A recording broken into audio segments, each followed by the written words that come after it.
got your diamond and you've got your pretty clothes, and the chauffeur drives your cars. You let everybody know, but don't play with me, 'cause you're playing with fire.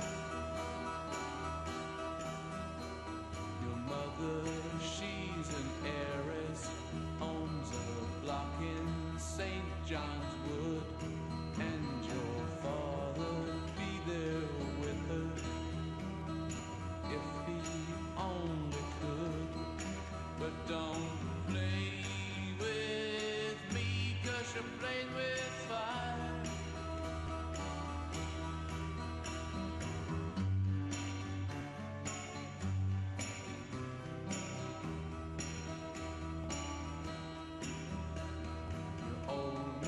Took her diamonds and tiaras by the score. Now she gets her kicks in Stepney, not in Knightsbridge anymore. So don't play with me, 'cause you're playing with fire. Now you've got some diamonds, we'll have some others, but you better watch your step, girl, or start living with your mother. So don't play with me, 'cause you're playing with fire. So don't play with me, 'cause you're playing with fire.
every time that I look in the mirror, all these lines in my face getting clearer. The past is gone, it went by like dust to dawn. Isn't that the way? Everybody's got the dues in life to pay.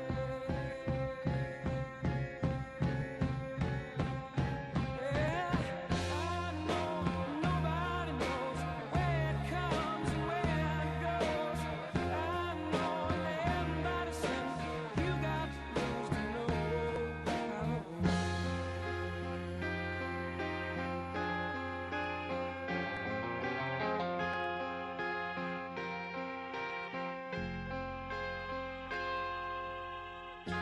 Half my life's in books, written pages, live and learn from fools and from sages. You know it's true.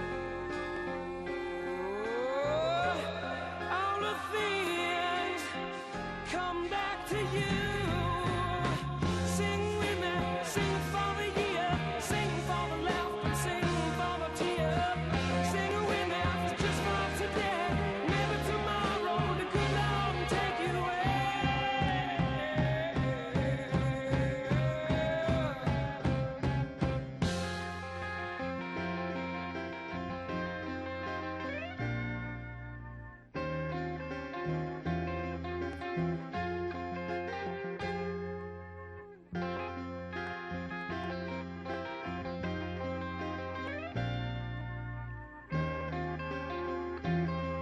Yeah, sing with me, sing for the year, sing for the laughter, sing for the tear. Sing with me, just for today, maybe tomorrow the good Lord will take you away.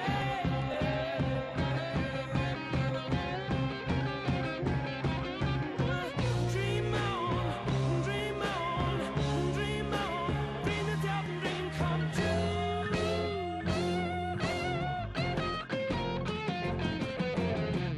Dream on, dream on, dream on, dream until your dream come true.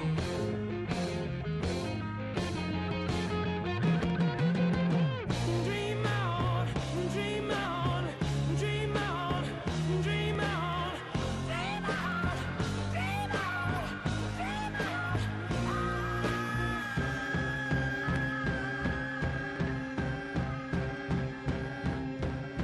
Sing with me, sing for the year, sing for the laughter, sing for the tear. Sing with me, just for today, maybe tomorrow, good Lord will take you away. Sing with me, sing for the year, sing for the laughter, sing for the tear. Sing with me, just for today, maybe tomorrow, the good Lord will take you away.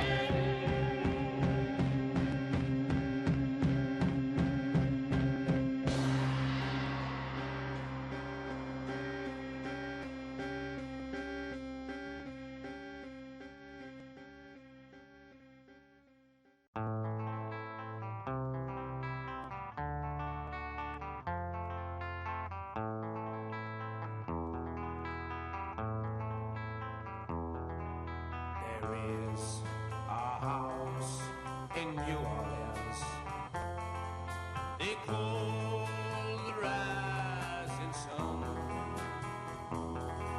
and it's been the ruin of many a poor boy. And God, I know I'm one.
tell your children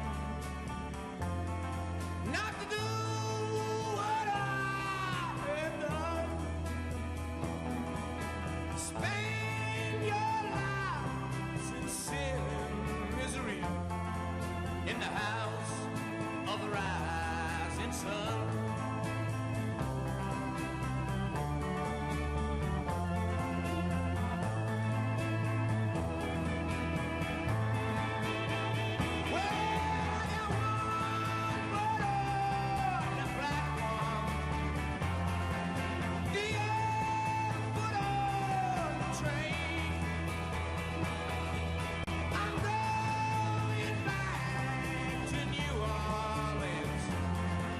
To where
my dreams I've kissed your lips 1,000 times.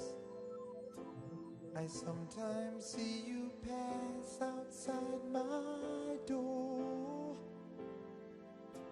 Hello, is it me you're looking for? I can see it in your eyes, I can see it in your smile. You're all I've ever wanted, and my arms are open wide. 'Cause you know just what to say, and you know just what to do, and I want to tell you so much. Ladies and gentlemen, please welcome Eric Trump.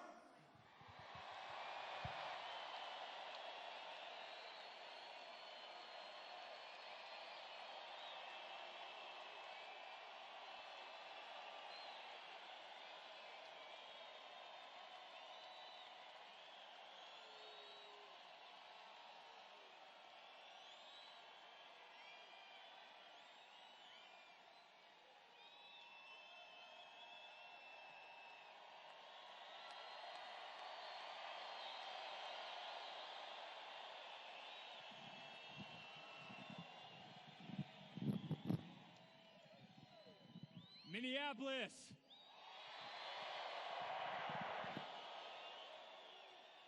Are you guys tired of winning yet? Never, ever, ever get tired of winning. And where's law enforcement tonight?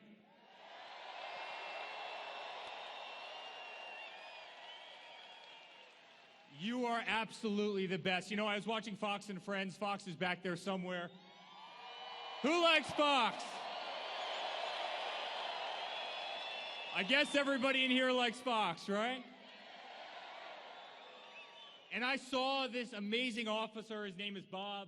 And I called him. He was on TV, and he was talking about my father and what a great job he's done and how law enforcement is. Where's Bob? Wave to us, Bob.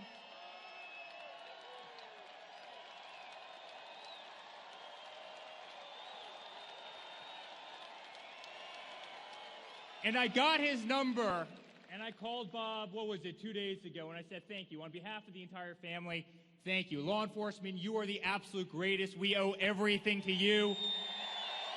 You are not forgotten about.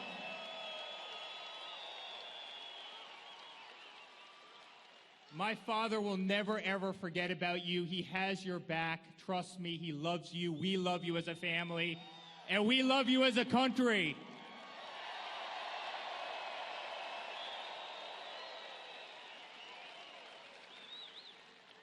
You know, guys, I was on the campaign trail in 2016 with my father. We went all over the place, and we campaigned as a family, and we fought like hell.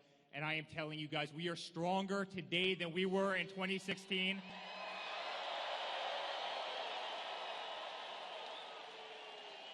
And we are going to win this state. Make no mistake about it.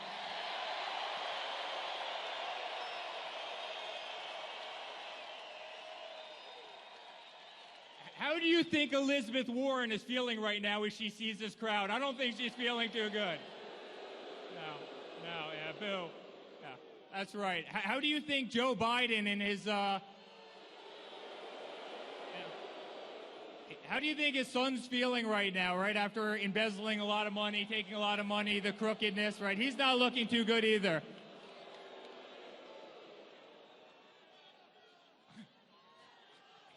Maybe lock her up goes to lock him up. I don't know. It might lock him up. I don't know. I like lock her up a little bit more, but thank you. That's a good idea. I like that idea.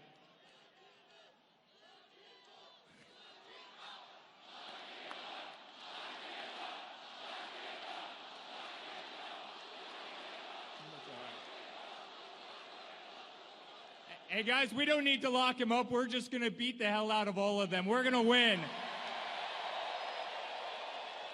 You know why? Because America is winning again. Because of my father, America is winning again.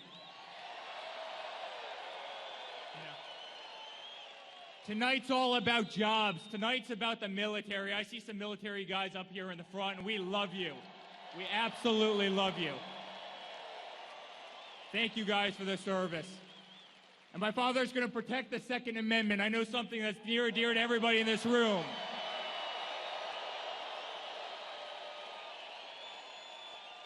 Don't worry about the Second Amendment. Something I love, something my father loves. And you know what? I see a hat right there that says God wins. He's also going to protect religious liberty.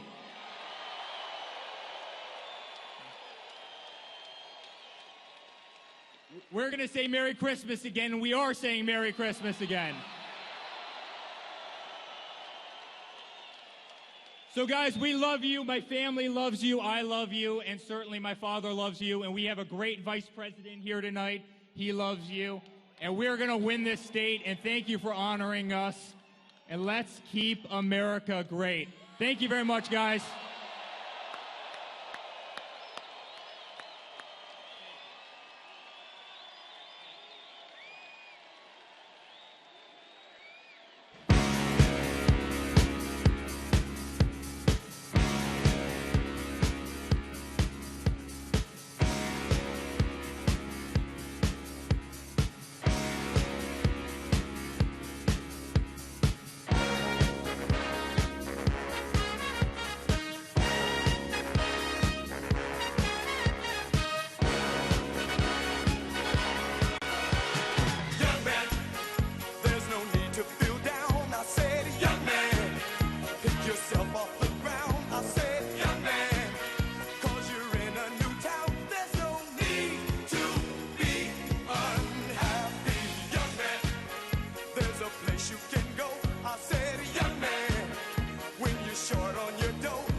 Ladies and gentlemen, please welcome the Vice President of the United States.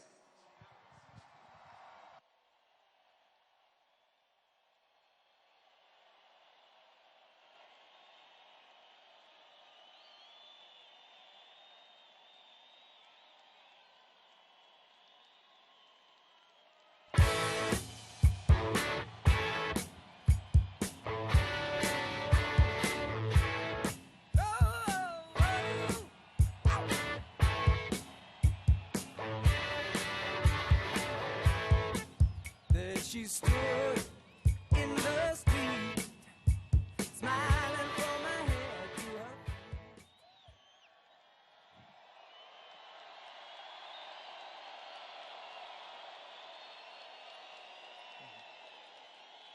Well, hello, Minnesota.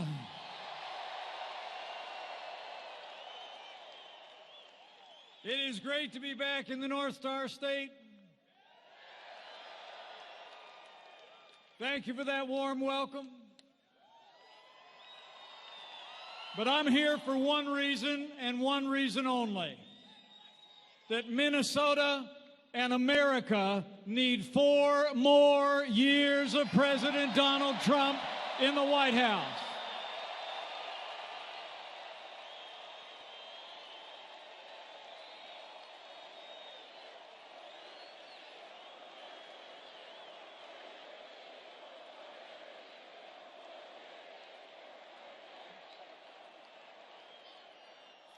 Like all of you, I'm here because I stand with President Donald Trump.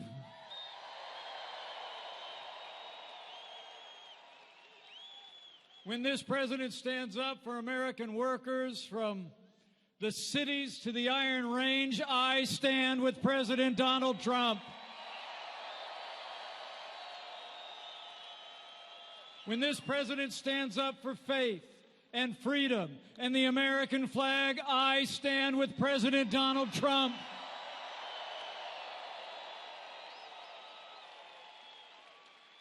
And when this president stands up to the radical Democrats in Congress trying to overturn the will of the American people with endless investigations and partisan politics, we stand with President Donald Trump.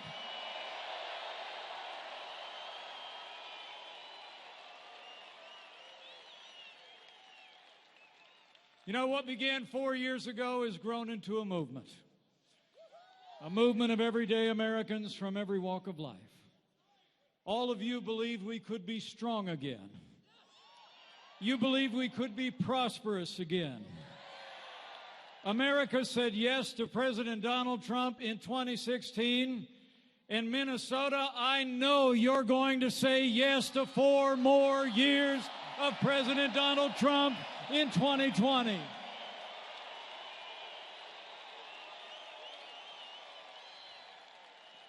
You know, when you think of the last 3 years, there's only one way you can describe it. It's been 3 years of action.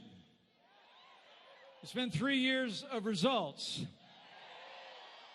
It's been 3 years of promises made and promises kept. But we're just getting started, Minnesota.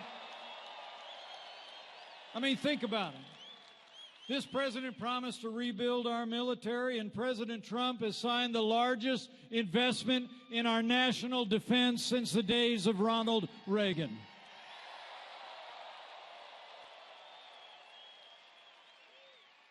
He promised to stand with our veterans and give our veterans access to the real-time, world-class health care that you earned. We reformed the VA, and Veterans Choice is now available for every veteran.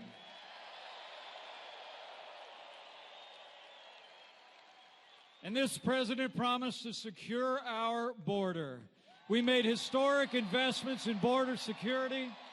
Apprehensions on our southern border are already down by 60%.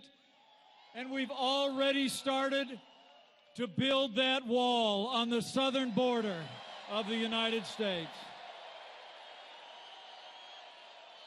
We're doing it.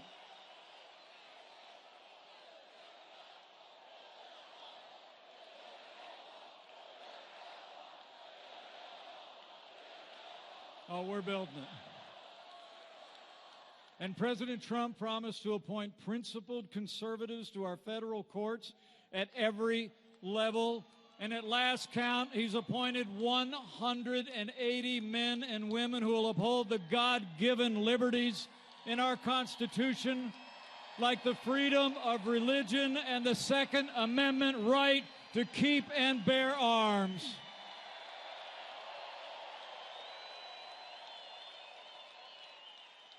And this president promised. He promised to stand with the men and women of law enforcement at every level. And we've done just that. As the cops for Trump know, Trump's for cops.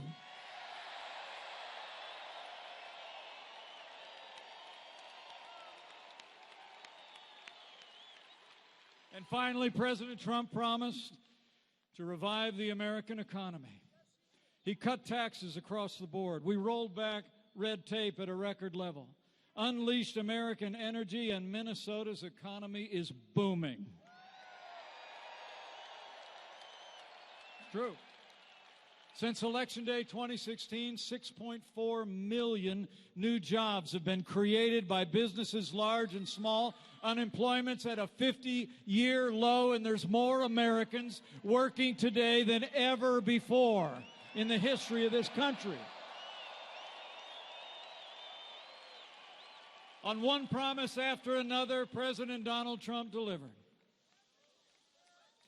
And thanks to the president's leadership and our strong conservative allies in Congress like Congressman Tom Emmer, Congressman Jim Hagedorn, Congressman Pete Stauber,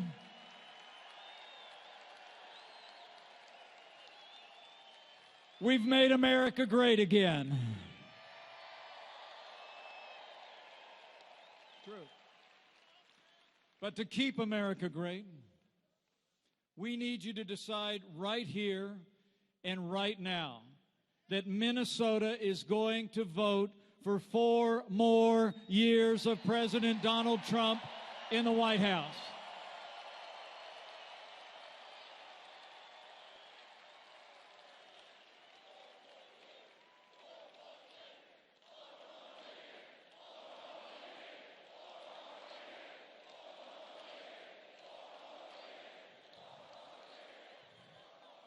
Because 4 more years means more jobs. 4 more years means more judges. 4 more years means more support for our troops. And it's going to take at least 4 more years to drain that swamp.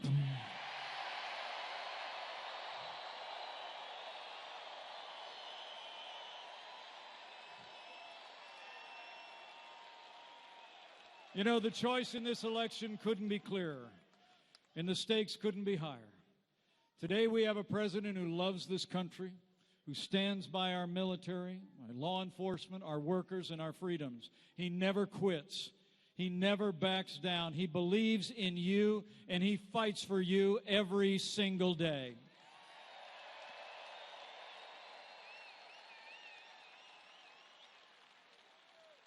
And that's more than you can say for those do-nothing Democrats in Washington, D.C. I mean, the truth is the Democratic Party has been taken over by radical leftists who want higher taxes, open borders, late-term abortion, and socialist policies that would crush our economy. And worst of all, today's Democrats have spent the last 3 years trying to overturn the will of the American people in the last election. And they're back at it again. But despite 3 years of nonstop resistance and investigations and obstruction by the Democrats and the media, I'm here to tell you President Donald Trump has never stopped fighting to keep the promises that he made to the people of Minnesota, and he never will.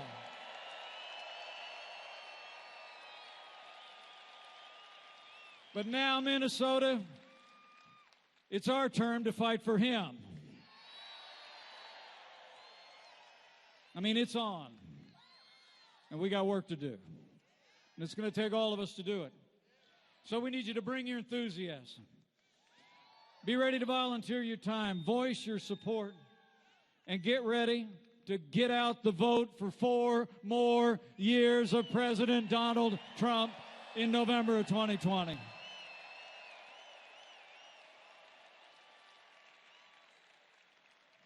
And while you're bringing all that energy and enthusiasm, bring your faith too.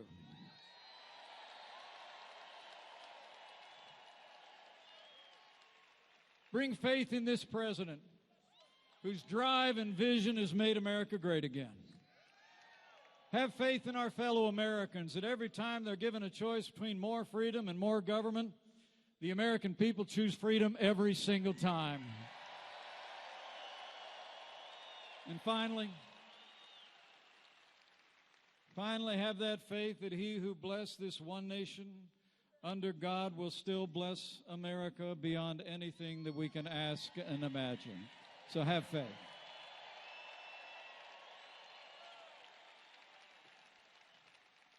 Ladies and gentlemen, I can tell you firsthand, President Donald Trump is the real deal. He's a man who says what he means and means what he says.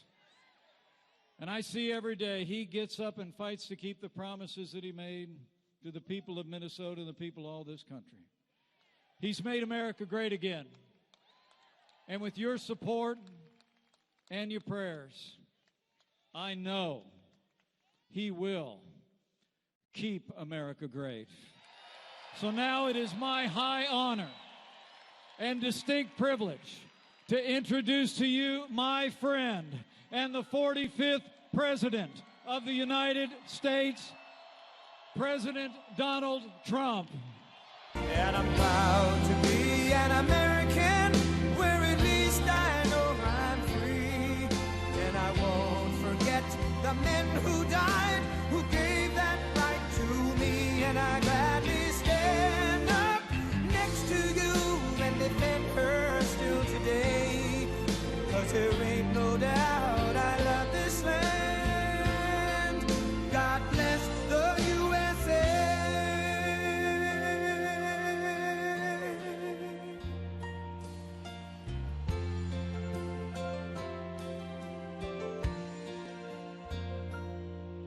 From the lakes of Minnesota to the hills of Tennessee, across the plains of Texas, from sea to shining sea, from Detroit down to Houston and New York to LA, where there's pride in every American heart, and it's time we stand and say that I'm proud to be an American, where at least I know I'm free. And I won't forget the men who died, who gave that right to me. And I gladly stand up next to you and defend her still today. 'Cause there ain't no doubt I love this land. God bless the USA.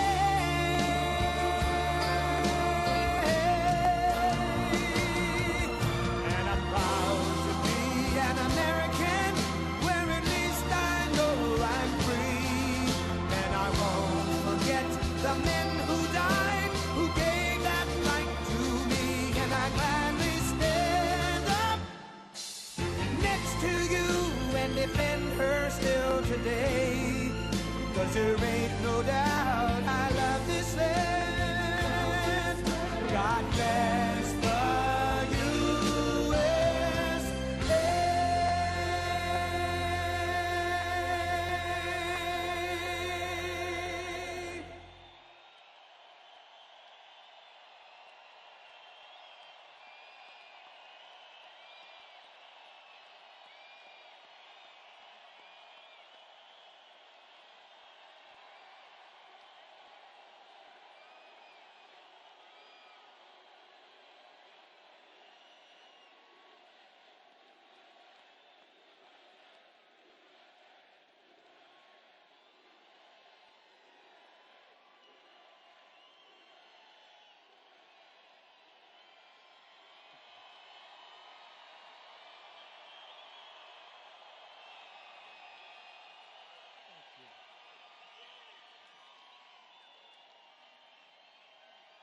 Thank you very much. Thank you, Minnesota. This is a great state. We are going to win this state in a very short period of time. Thank you.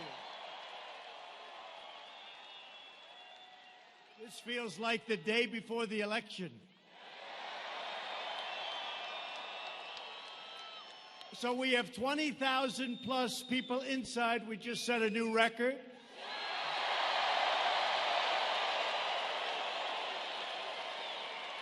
And we have 25,000 people that we still love outside.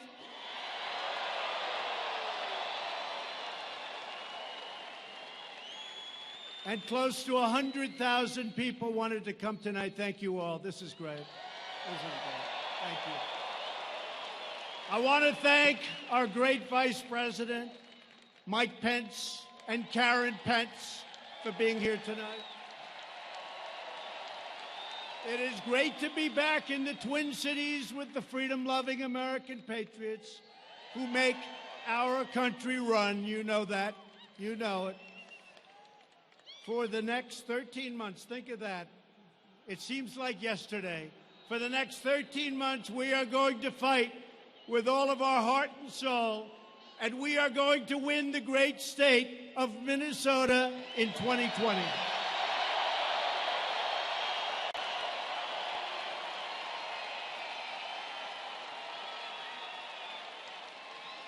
America now has the #1 economy anywhere in the world, and it's not even close.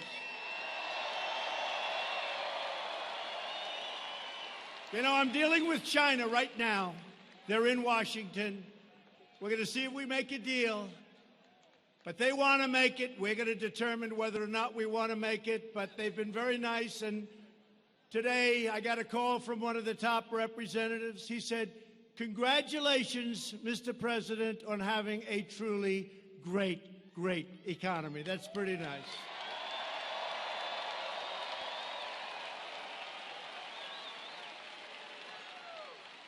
We picked up, since the election, trillions of dollars in value, and China has lost trillions of dollars in value. I will say this.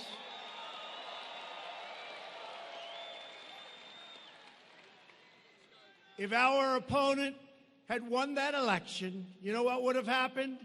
Right now, China would become it would be the #1 economy anywhere in the world, and right now I can tell you they're not even close.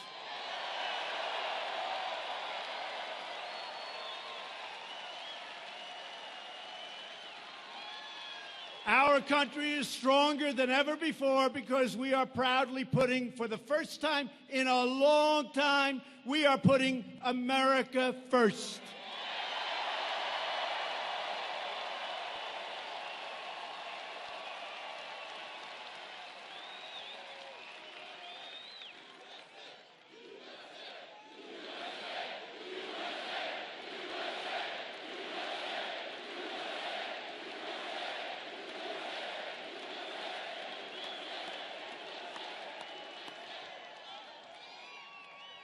And I have to say, there are a lot of very beautiful red T-shirts in the audience.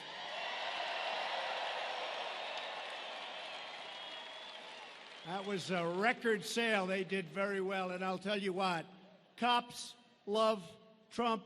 Trump loves cops.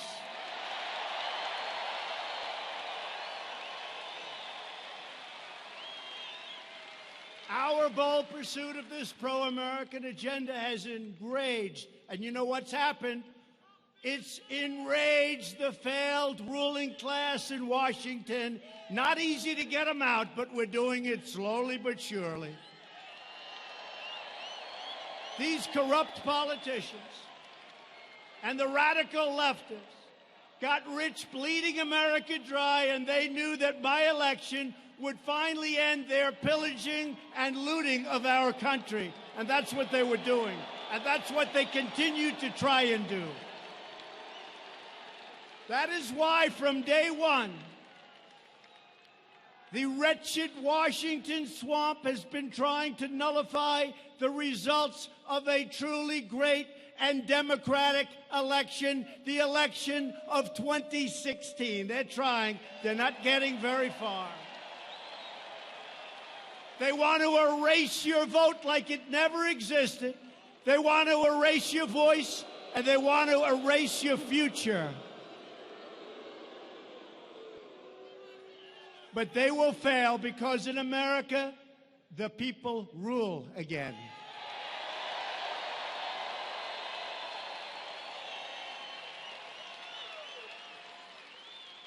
Do you remember that just 19 minutes after I raised my hand and took the oath of office, the Washington Post, a terrible newspaper,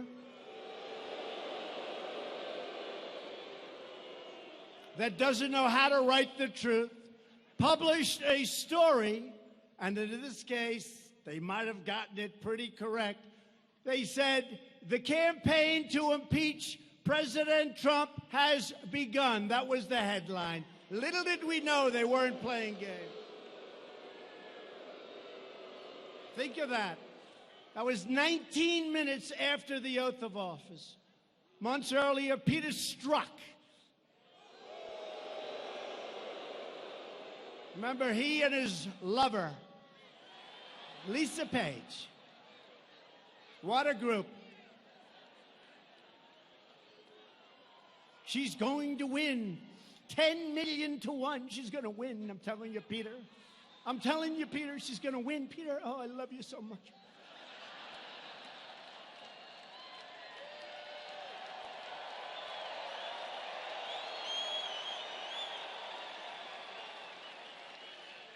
I love you, Peter. I love you too, Lisa. Lisa, I love you. Lisa. Lisa. Oh, God, I love you, Lisa. And if she doesn't win, Lisa, we've got an insurance policy, Lisa. We'll get that son of a bitch out. We got an insurance policy. And we're living through the insurance policy. That's what it is. The phony Russia hoax. Lisa, I love you. Now, the do-nothing Democrat con artists and scammers are getting desperate. 13 months, they got to move fast because they're not beating us at the polls, and they know it, despite the phony polls that you see all the time. They're phony polls. You know, polls are no different. Remember, I always used to talk about polls? I know polls very well. Polls are no different than crooked writers. They're crooked polls. They're crooked polls. No different. Boy, that's a lot of media. Look back there. That's a lot of media.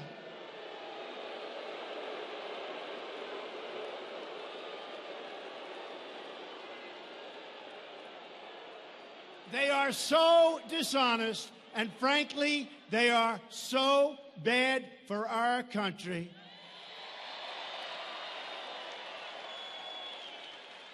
They are so bad. And they could be so good for our country. They could be so good. And maybe they'll change, and maybe they won't. I've been waiting for a long time. You know, after I won the last election, I said, you know, finally, it's okay. Finally, I'll get some great press. They got worse. They got worse. I said, finally, we're going to get, I said to the First Lady, darling, we're going to finally get respect. We're going to finally get media and press coverage that's going to be great. Look at what we've done. And I'm telling you, they did. They got worse. And they know they cannot win.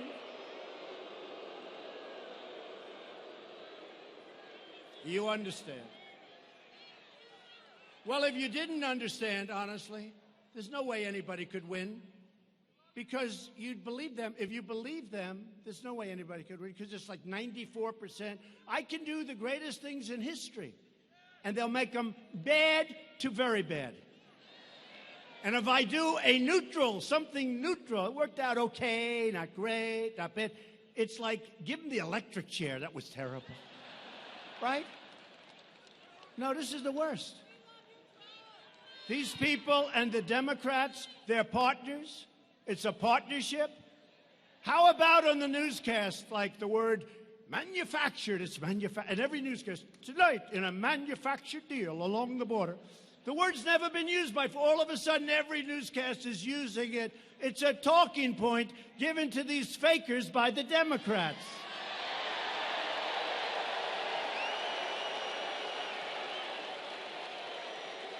So they know they can't win the 2020 election. So they're pursuing the insane impeachment witch hunt. I've been going through it now. For more time than I've been in office because, you know, like Strzok with his insurance deal, this was before. Remember this. This was before. That statement was made months before I took office. That statement was made months before the election took place. They said, just in case, we're going to have an insurance policy. That only means one thing. We're going to get them out. So they're telling us we can't let that ever happen again to another president.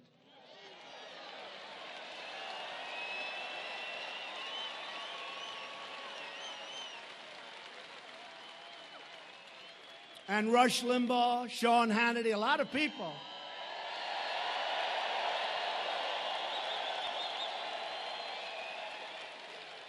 The great Mark Levin. We have a lot of great people. Lou Dobbs. Great people. You know what they said? Every one of them, plus many others. There's no other man that we've ever met that could have taken it. It's true. Maybe I'm a little different up here. I don't know. But I enjoy it. To me, I'm energized because we're draining the swamp.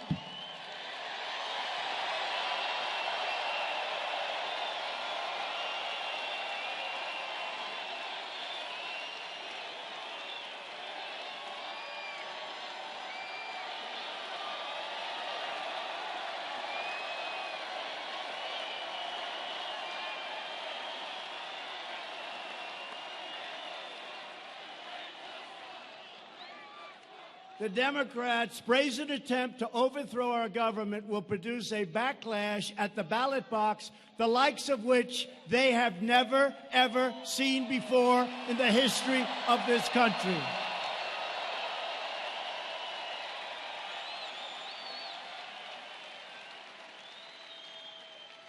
These are bad people. My phone call, as an example, with the president of Ukraine was perfect. Everybody that looked at it. And the only reason I released it was that the Democrats put out a phony narrative.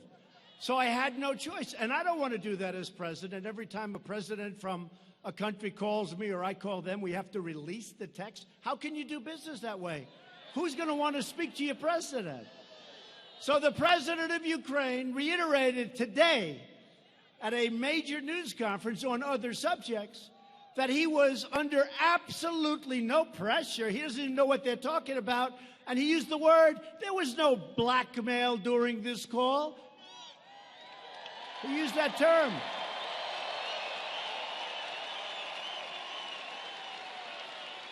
So in theory, that should be the end of it. Think of it. A president of the United States who's made our economy with a lot of help from all of you, frankly, but from Mike and from some of our great senators and some of our great people that we have with us. We made this the strongest economy in our history. We've rebuilt our military. We're taking care of health care like nobody's been able to do. What we've done is incredible. And by the way, we're protecting your Second Amendment. If you don't have me, your Second Amendment is gone.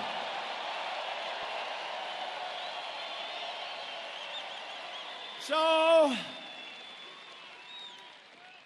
we have the greatest economy, the greatest military. We've rebuilt our military, $2.5 trillion, because when I took it over, it was a mess. And what do they want to do? Let's impeach our president, right? I don't think so. I don't think so. I think we're going to have a turnout the likes of which we've never seen in the history of our country.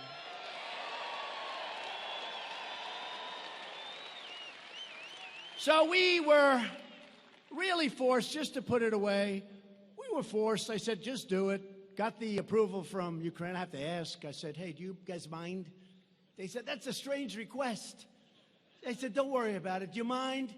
And they said, please, go ahead. Nothing was said wrong on that call. So we released the transcript of the call, which was so good that crooked Adam Schiff, this guy is crooked.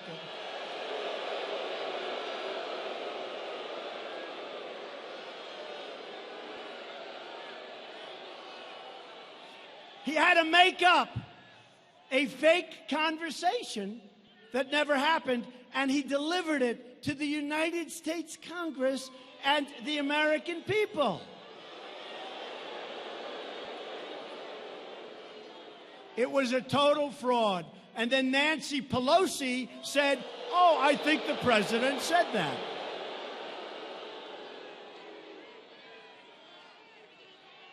These people are sick. I'm telling you, they're sick. And you know what? Had they waited one day longer, they would have had the transcript of the actual call, word for word. It would have been perfect. Instead, they released it. They went early. They said all these horrible things. You know why? Because they never thought in a million years that I was going to release a transcript of the call.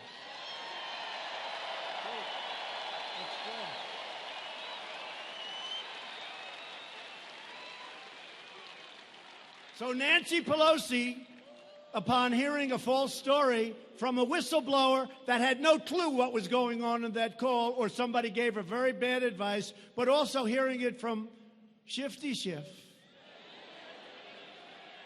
Nancy Pelosi said a day before seeing the transcript of the call with the Ukrainian president, we've got to impeach him. We've got to impeach him. Right? And then she saw the call and she said to her people, what the hell? Nobody ever told me this was the call. But she keeps going anyway because the press is fake and they play right into their hands.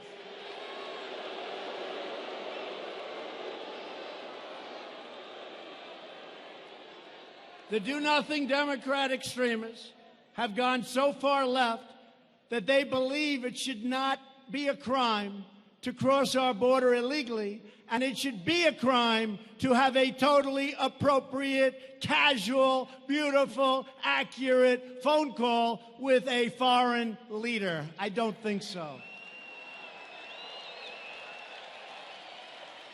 As our brilliant White House counsel wrote to the Democrats yesterday, he said their highly partisan and unconstitutional effort threatens grave and lasting damage to our democratic institutions, to our system of free elections, and to the American people. That's what it is, to the American people. It's so terrible.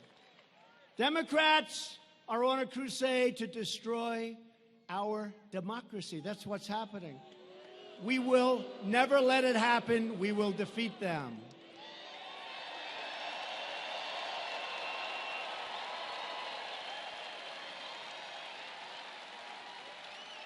I mean, look at their debates. These people are crazy.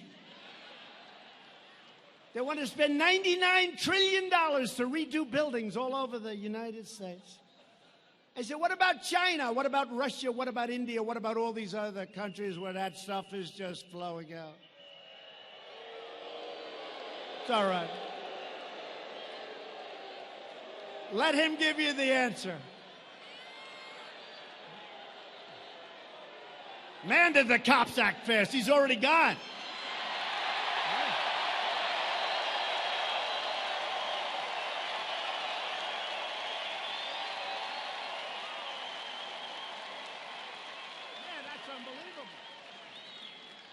That's the fastest. You know, I love law enforcement. I love the cops. I love the police. I love it. Minneapolis. You got a rotten mayor. You got to change your mayor. You got a bad mayor. Got a bad mayor. But you know what? The police, I've done this a lot, and every once in a while who have very little disturbance. It's really, actually, is there any place where we can have more fun than at a Trump rally?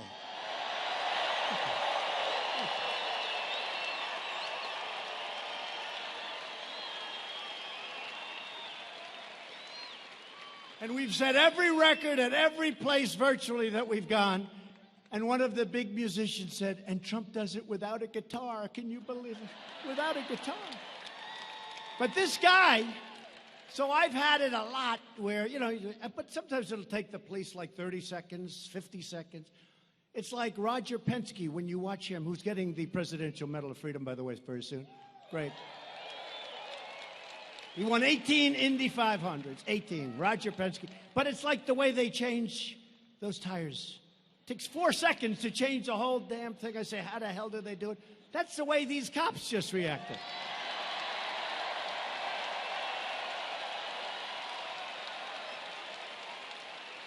That was a record. I think it was a record. I've had good service, but I've never had anything like that. I look up, the guy is already gone.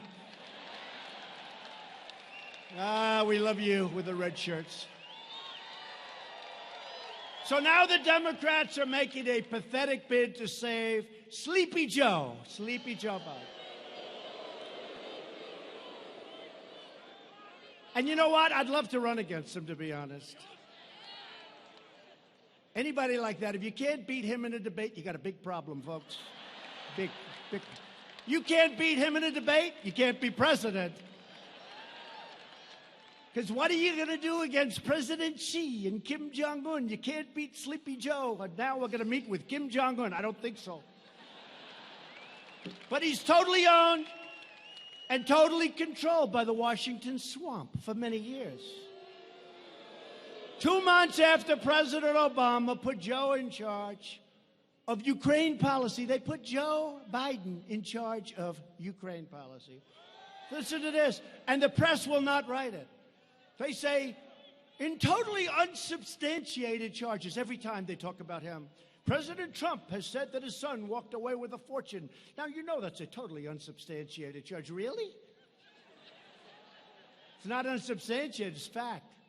Joe's son, Hunter, got thrown out of the Navy, and then he became a genius on Wall Street in about 2 days. By the way, whatever happened to Hunter? Where the hell is he?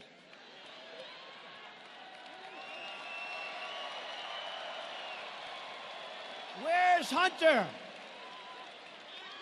Hey, fellas, I have an idea for a new T-shirt. I love the cops, but let's do another T-shirt. Where's Hunter? Where is he?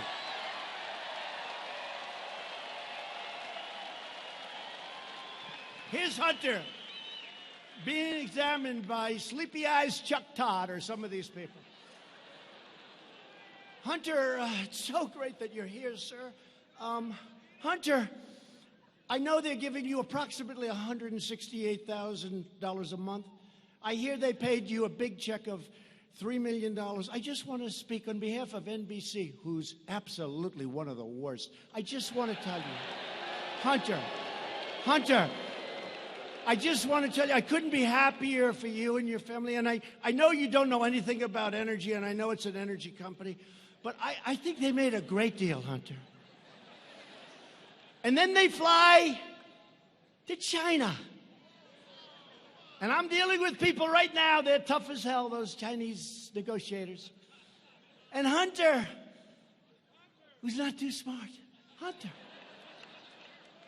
He goes in, he has a meeting, he walks out in his fund with $1.5 billion, with a B, $1.5 billion.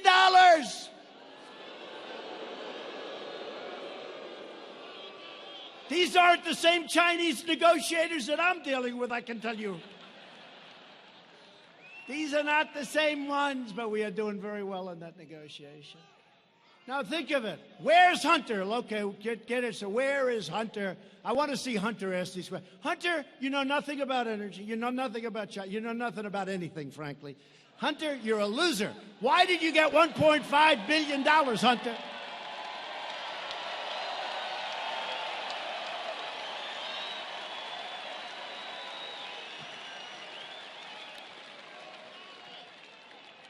And your father was never considered smart. He was never considered a good senator. He was only a good vice president because he understood how to kiss Barack Obama's ass.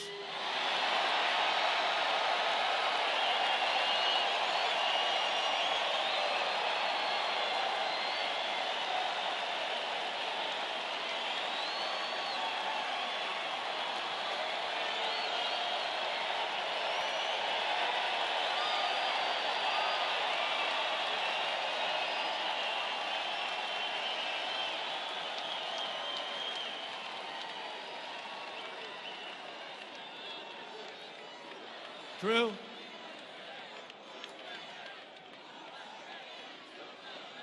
Thank you. Thank you. It's true. It's true. And they're always saying the same thing. Yeah, he got $1.5 billion. We admit it. They admit it. There's nothing. But always that same thing. President Trump made a totally unsubstantiated claim about Hunter Biden and his father. It's not unsubstantiated, you crooked son of a guns. It's 100% true.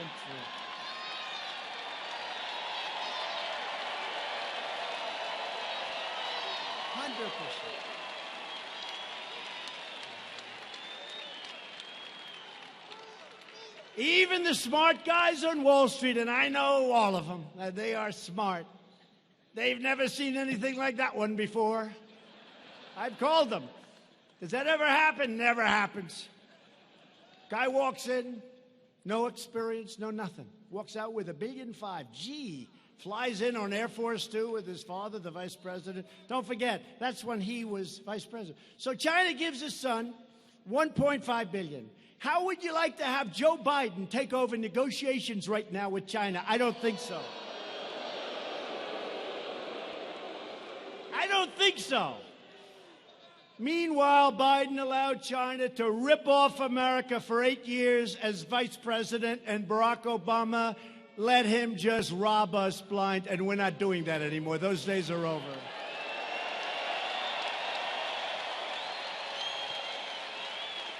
The Bidens got rich, and that is substantiated, while America got robbed. That's what happened.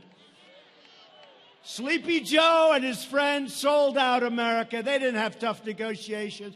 I look at these trade deals, and I say, who the hell could have done this?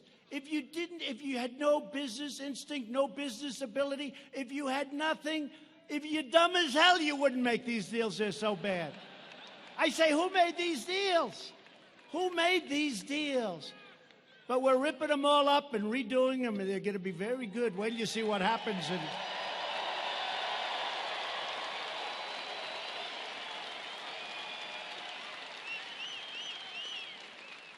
And now that I'm your president, you see it. America is winning again, and we're respected again as a nation.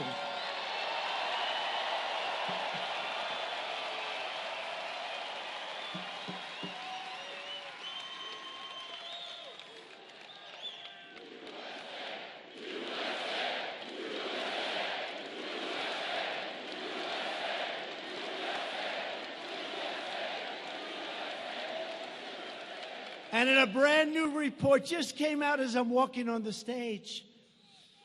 Hard to believe, actually. It turns out that Joe Biden was vice president. He worked with the so-called whistleblower.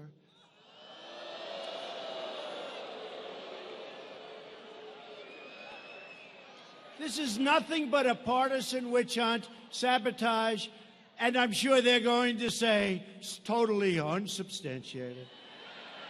But one of them wrote the story. Congratulations, by the way. That's very nice. That's really good.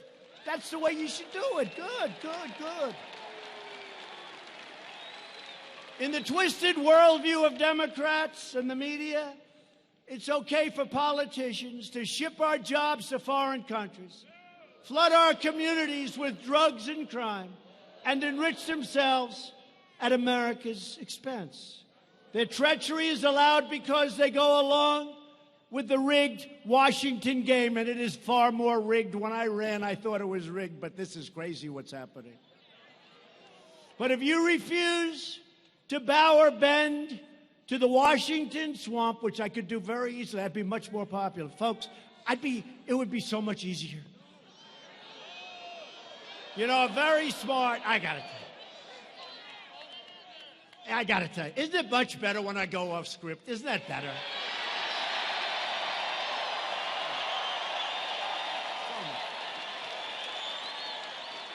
So much better. It's just.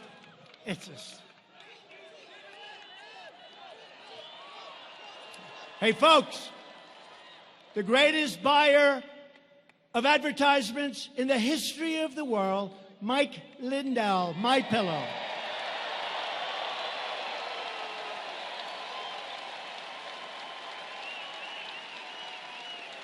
I have never seen so many ads.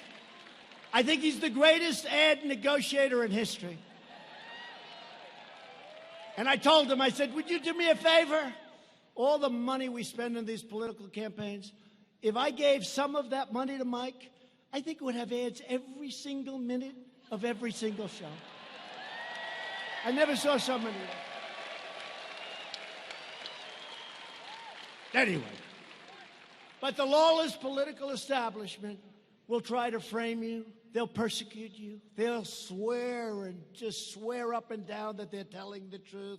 When Nancy Pelosi was on television the other day, I have to say, I was very proud of George Stephanopoulos. I was very proud. It's not often. She said, no, Shifty Schiff told the truth when he said that. Stephanopoulos said, no, wait a minute. No, it wasn't the truth. It was a false statement. No, it was the truth. He said no, and then she really believes it. So she's either got one of two problems. She's either really stupid, okay, or she's really lost it, or maybe there's a certain dishonesty in there someplace. But they smear you.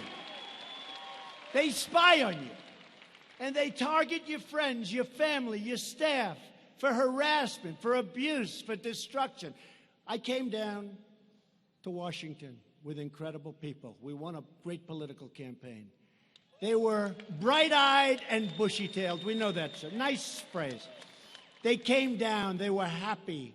They wanted to turn the country around. They wanted to do great things. All of a sudden, they get summoned and they get subpoenaed by Robert Mueller. How good was he as a witness? Not too good. And by people that were, I call them the 13 angry Democrats that turned into 18 angry Democrats. It was disgraceful. So people that were going down, sir, what is this? I look, oh, wow, that's a subpoena. What the hell is this? They took people, I really mean this, they took people that were full of life and energy and vigor. We had just won the greatest campaign in the history of American politics. It's true. It's true. And they destroyed their lives. They destroyed their lives. They went home. I could name many people, one in particular, who came down, an incredible young woman. She was going to help people. She wanted to help people. She had causes that were so good, she wanted to help people.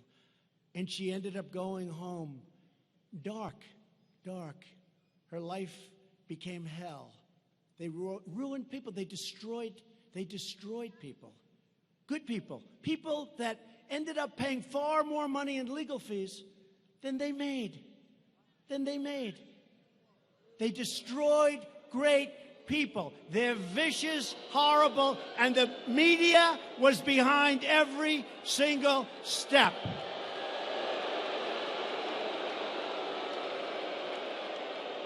They destroyed so many lives. And they're continuing to do it. And it's a disgrace. When all of their ludicrous hoaxes have been exposed as frauds, these sinister fakers then try to impeach you for daring to call out their own corruption. There's nothing like the dirty political establishment. And I have to tell you, this is, a friend of mine, very smart, brilliant guy. He was with me about 2 weeks ago.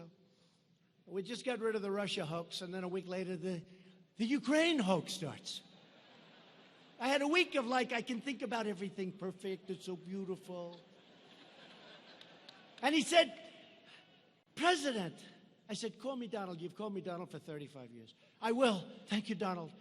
I've lost all my friends because they're all scared to talk, honestly, I'm the president. They can't talk to me anymore. It's like they're afraid. They respect the office. It's true. They say, President, I say, do me a favor, Richard. You've called me Donald for 35 years. Call me Donald, please. I want somebody to call me Donald.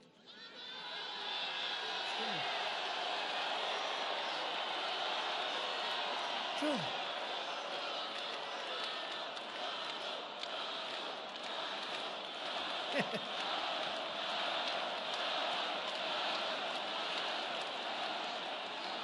He said to me, I just told him, call me. He said, President, I can't do it, he said. So I says, President, you've been here now for, think of it, almost 3 years. Can you believe we're here 3 years? It's we.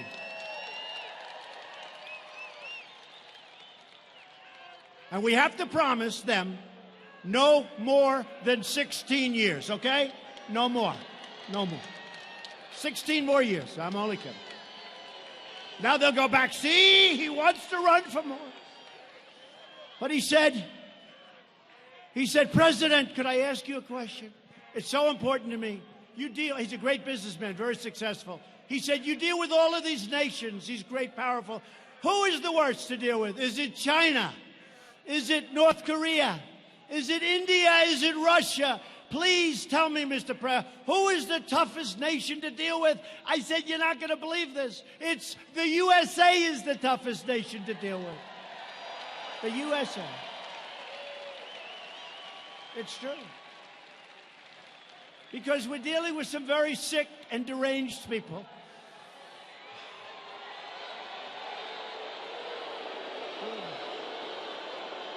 There's nothing that the dirty political establishment hates more than a president that they cannot intimidate, own, and control. They're trying to stop me because they know that I don't answer to them, I answer to you. It's true.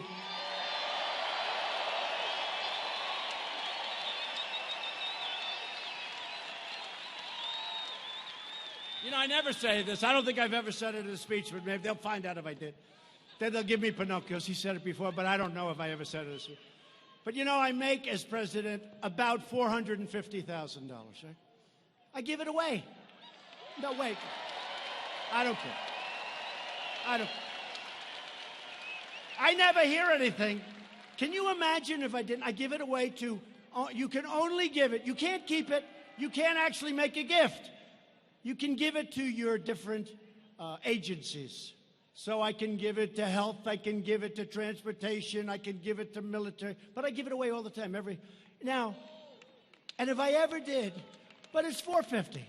If somebody stays from, let's say, a Middle East country in one of my hotels, and we charge him $392.53 for staying, and I never heard of the guy, and I don't want to hear about him.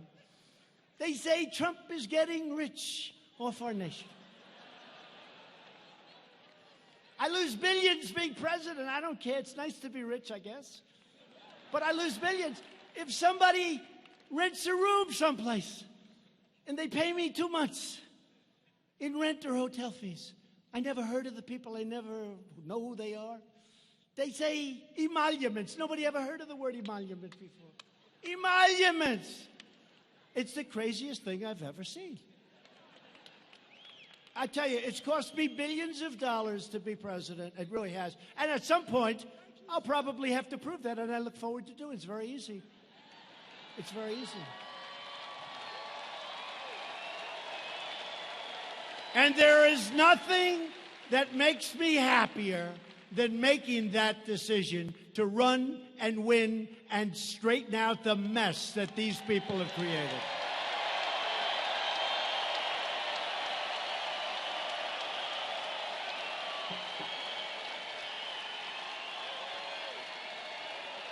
So in a desperate attempt to attack our movement, Nancy and Chuck, two beauties, have given control of the Democrat Party entirely over to the radical left, including Minnesota's own Representative Ilhan Omar.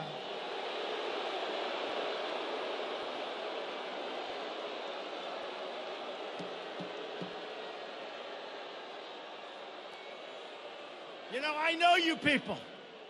I know you people. I know the people of Minnesota. And I want to tell you, and I also, at the same time, it's both a question and a statement. How the hell did that ever happen? How did it happen? How did it happen? Congresswoman Omar is an America-hating socialist. She minimized the September 11th attack on our homeland, where far more than 3,000 people died, saying some people did something. Big deal. Some people did something. She pleaded for compassion for ISIS recruits right here in Minnesota. Omar laughed that Americans speak of Al-Qaeda. You remember that tape? Speak of Al-Qaeda. But when we say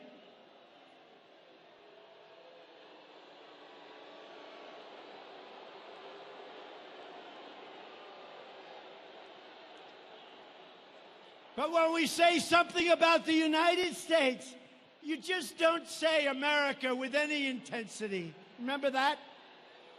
Representative Omar has a history of launching virulent anti-Semitic screeds, whether you like it or not.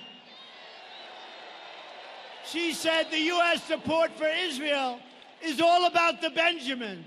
She said that pro-Israel lawmakers have an allegiance to a foreign country.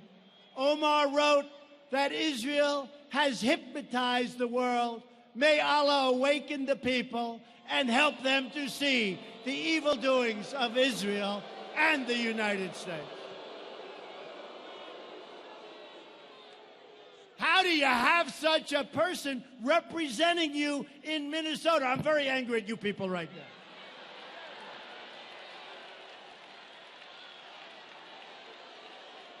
She is a disgrace to our country, and she is one of the big reasons that I'm going to win and the Republican Party is going to win Minnesota in 13 months.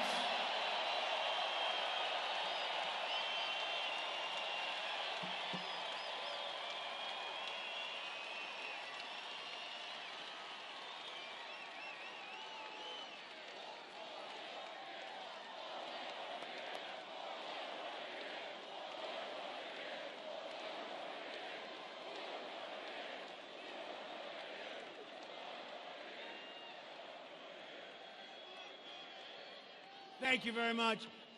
So we're honored to have with us today a special guest, a man that really is a terrific, talented writer. He knows a great deal about all those tangled lies of Omar. Mr. Scott Johnson of Powerline. He wrote some stuff. I can't believe it. Where's Scott? Where's Scott? Thank you, Scott. Thank you, Scott. What a job. Man, do you have her figured out. The only problem is, Scott, it's incredible talent, much more talented than most of these people that you heard about. The problem is they never pick it up. They don't want to pick it up. But we pick it up, Scott, and the people get it, and we thank you for your great reporting. Thank you. Thank you very much. As Scott reported, everything about Omar is a fraud, including her name. Scott reports his sources told him that, quote, Omar's legal husband was Omar's brother and that she had married him for fraudulent purposes. You mean like coming into the United States, maybe?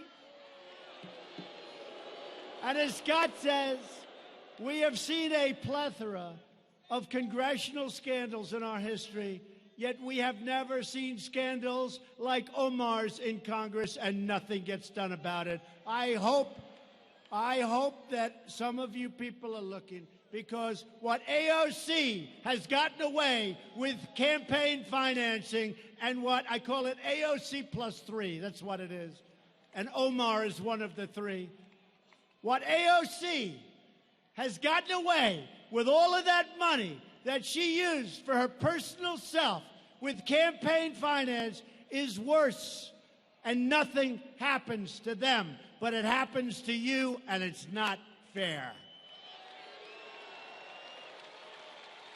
The fact is, we're in a struggle for the survival of democracy in America. The only message these radical socialists and extremists will understand is a crushing defeat on November 3rd, 2020.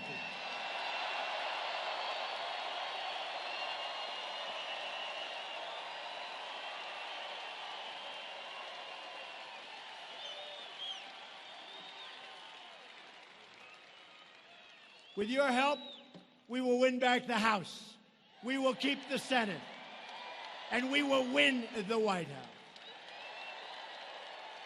And we're thrilled to be joined tonight by some incredible people that have helped me so much. One of your tremendous, talented, tough Congressman, Tom Emmer. Tom.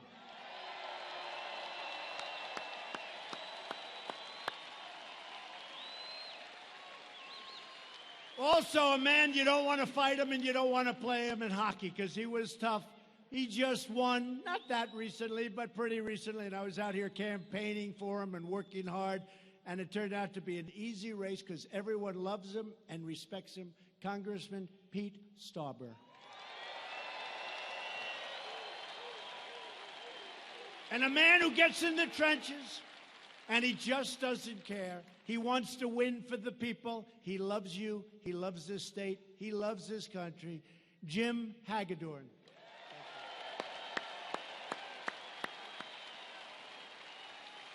And a great friend of mine with his incredible family. He's a friend. He's smart. I guess you'd say he's brilliant.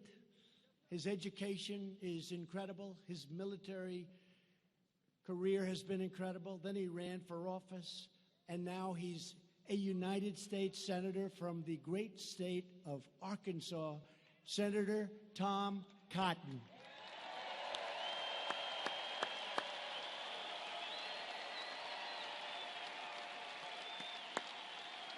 Great guy. And Minnesota Senate Majority Leader Paul Gazelka. Paul. Thank you, Paul. Minnesota GOP Chairwoman Jennifer Carnahan. She's been incredible.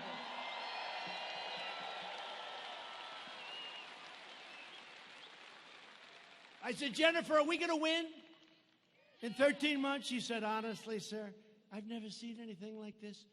It's going to be easy. Don't ever say. Just assume we're like 2 points behind, okay? 2 points behind. You never, ever, please. You always just assume you're a little behind. But we're going to win this state by so much that people are going to be shocked. And plenty of other states, too. You know, we had a rally 3 weeks ago in New Mexico.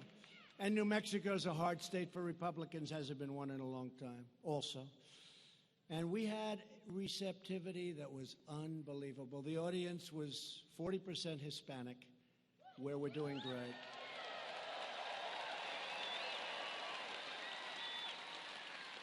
And you know, Hispanic, they understand borders better than anybody, better than we do. They understand safety. They understand their job. They don't want people taking it away. They don't want crime. They understand it better. That's why we're doing so well. But we're in New Mexico, and I'm telling you, that was electric. But honestly, all evenings are electric. We haven't had any bad ones. We haven't. They're all electric. A woman who headed up the great state of Michigan for me, a state that hadn't been won in a long time by a Republican, for whatever reason, but it hadn't been won. I guess we didn't have the right candidates, right? But a woman who would call me constantly. I'd say, I don't want to talk to her. She's giving me a headache. Sir, if you make one more trip, you're going to win Michigan. I say, all right. I make the trip. I go back home. I get a call the next morning, sir, we need one more. This went over and over and over. And we ended up winning the state of Michigan.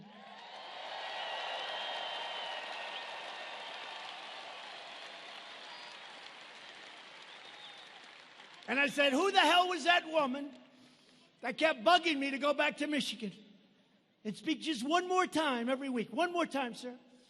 And her name is Ronna McDaniel. She's fantastic, and she's the head of the RNC.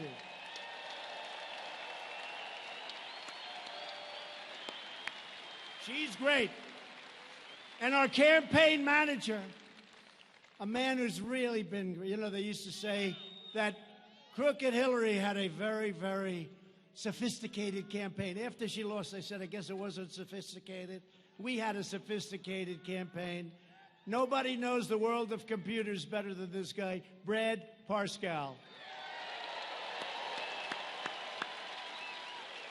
Remember when they used to say it?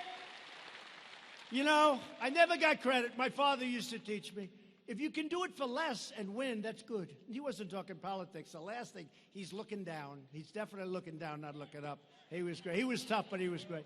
But my father would say, if you can do it for less and win, that's a good thing, not a bad thing. If you can build a building for less money than the guy across the street, and if it's a nicer building and you can rent for less, that's like a good thing. So in the campaign, we spent much less money than crooked Hillary Clinton, much. And we won. And we won. We won 306 to 223. That's a pretty big. Remember they said electoral college. And by the way, when you run, if you're running, the electoral college is like the 100-yard dash, and the total vote, you don't go certain places. You focus. Electoral college, we have to explain to them, it's different. So we won 306. And you remember they used to say, one's the 100-yard dash, you practice. One's the mile, you practice. It's a different race. Winning the total vote is much easier, in my opinion. The Electoral College, I had to go to 22 different states. For the total vote, I'd go to like 4 states maximum, right? Much easier. It's much easier. I'm all for it. But the Electoral College is better for our country because it forces you to go places that you wouldn't go. I love Maine. I went to Maine 4 or 5 times. I needed 1 point. Maine gave me 1 point. And what happened? I went there numerous times. Everyone said, why? Because I was told by these fraudsters back here in the media that Trump cannot get to 270. He cannot get. They had me maximum, if everything worked, right, at 269. So I kept going to Maine. And you know what? We won that 1 point in Maine. But I kept going. They say, why? I said, well, first of all, it is really a beautiful place. But we won the point. But they said he cannot get to 270. I heard this for months and months. I had such a headache. Almost as bad as listening to Mike's damn commercials about those pillows. Maybe I need one of those pillows to cure my headache. Does it cure headaches? I think so. But here's the thing. So they said he cannot get to 270. In other words, you can't win. You don't get to 270 yourself. You can't win, right? He cannot do it. There's no way of doing it. And they were right. I got to 306.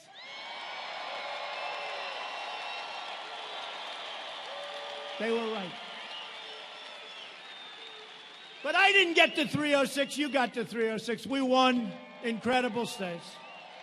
We won incredible states. We won Wisconsin. We won Michigan. We won Pennsylvania. We won North Carolina. We won South Carolina. We won Florida. What a run. Do you remember the evening that we won? I think, look, forgetting me, I think it was one of all of us together because we all worked hard. I was the messenger, but we all worked hard. That was our victory, not my victory. But that was one of the greatest nights in the history of television. One of the greatest nights.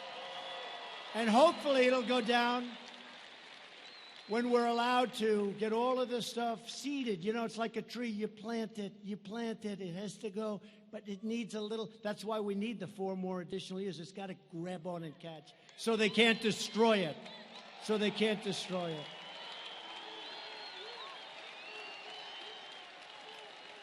But I think it'll go down, and I hope it's going to go down as one of the greatest evenings in the history of this country. because it's never happened anything like that before. And these guys don't even question it. They just sit back and say, I guess he's right about that. I'll never forget the night before. I was at a tremendous arena. The place was going crazy. It was like this, going crazy. And two reporters that hate my guts, they looked at themselves. They looked at each other. Famous shot. They're looking like this, and they're saying, what the hell is going on? They knew. They knew.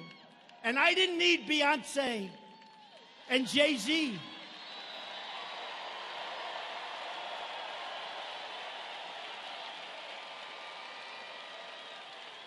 And I didn't need little Bruce Springsteen and all of these. They got all these people. They'd come in because you couldn't get a crowd. They'd come in, they'd sing, they got Bruce Springsteen. Okay? He'd do about 2 songs and leave. What happens is they leave and then everyone leaves with them. And she's still speaking in front of the same lousy crowd. It's the craziest thing I've ever seen. And then they complain sometimes I'll use a terrible word like hell. The other day I used the word hell. I got hell from... They said he used terrible language. I used the word hell. It was so bad. But you got to hear Jay-Z, the words he was using. He was using the F word all over the place. And then the next day they say, I use bad language. The word hell is a terrible word. These people are sick.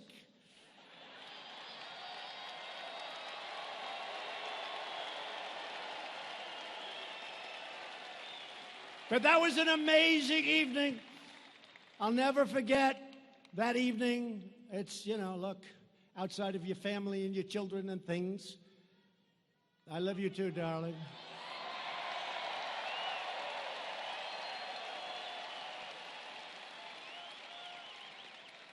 It was one of the highest rated evenings in the history of television. You add up all those networks. Remember the woman crying? Oh, my God.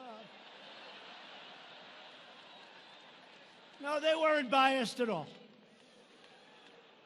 Now, another very special man who's with us today, but he'll never be a man to me. He'll always be my boy. You know what I mean, right? He's my boy. He's my little 6'6" boy, Eric Trump.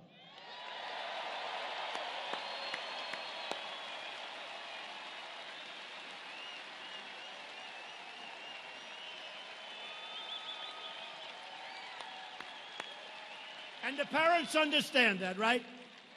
They may be big and strong and older, and to a parent, a child is always their boy or always their little beautiful girl. And I know that's probably politically incorrect.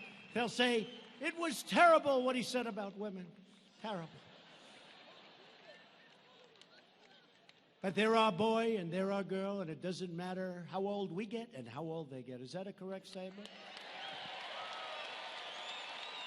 And I'm also proud to endorse your next Republican senator from Minnesota, a man that I've known, a man that is tough and smart, a man that's running against somebody that's never done a damn thing in the Senate, Mr. Jason Lewis.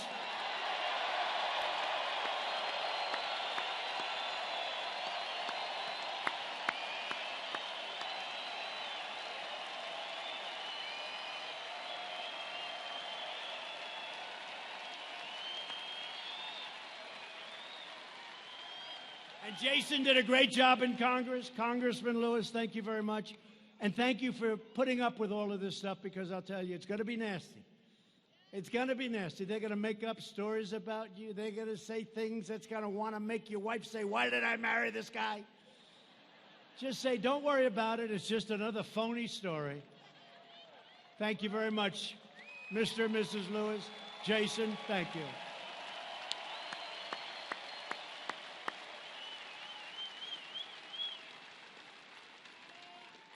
And Jason, they can't say that about Tom Cotton. He's too perfect, this guy. He can't say it. They can't say it about you, Tom. Anyway, good luck, Jason. Do well. And I don't know why, but with all of the great people I just introduced, for tonight, maybe this is the most important person. Because I turned on a very good show in the morning, Fox and Friends. They treat us great. I just want fairness. What a great group. Ainsley and Steve. And by the way, Brian's gotten a lot better, right? Brian was a 7, and he's getting close to 10 territory. And Steve has been so great, and Ainsley is just incredible. And sometimes Pete Hegseth gets on there for the weekends. Right? And how good does Jesse Waters do? How good. Right, just some really great people. And again, Tucker's been very good, I have to say. He's been good. Smart. He's been great. Tucker. And the legendary Sean Hannity. Great. Number one show. Sean's got the number 1 show. And Laura Ingraham was knocking him out of the park. Laura.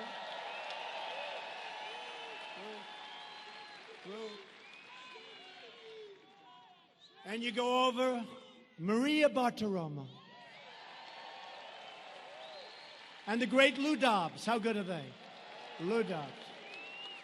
And many more. And many more. How about Greg? Greg used to hate me. Now he's good. Oh, we can't forget Judge Janine.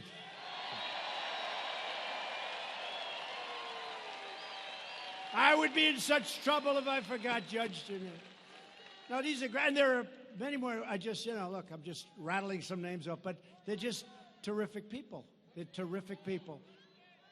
But a man that I have to really say something very special about. So I'm watching Fox and Friends early in the morning, very early in the 6 slot, because I'm out of there pretty good.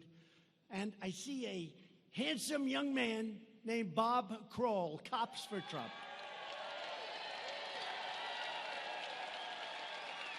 And he's talking about this lousy mayor they've got. Now, he didn't quite say that, but I say it. He's talking about this lousy mayor that won't let the cops, the police, the law enforcement. You know, my father always used to say, son, he meant it too, never say cops. It's disrespectful. Say police officer. I say, okay, Bob. But honestly, the truth is, with time, I love you guys, whether you're cops, police officers, law enforcement, I'll call you whatever you want. It doesn't matter. You are so great, so respected. You don't even know how much our public loves you. You don't know it. You don't know it.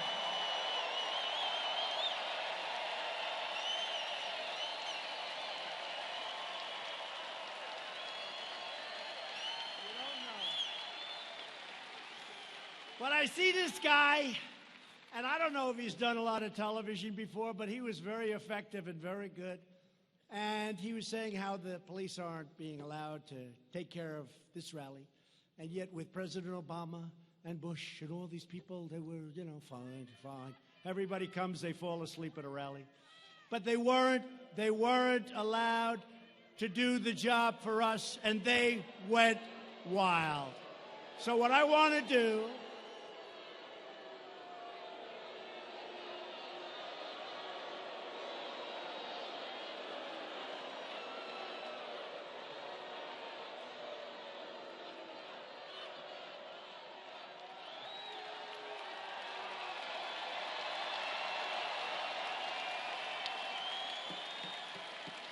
go home to Mommy. Mommy says, I saw you on television tonight. I love Trump. Don't you ever do that again. Yes, Mom. Yes,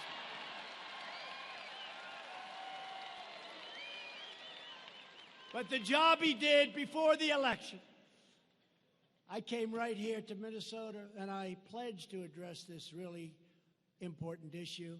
And it's the issue of law enforcement. And when I saw this man, this great gentleman on television, pouring out his guts, pouring out his heart, I don't know him. He knows I've been good to law enforcement. He knows I've been good to, as my father would say, the police. He knows I love the cops. He knows that. And so does everyone else. I mean, so many shirts, so many red shirts, and there are plenty of people here without the red shirts. And I want to just tell you, the respect that we have for law enforcement is unbound. It's unbound. Come up here, Bob, come up.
What can I say after that?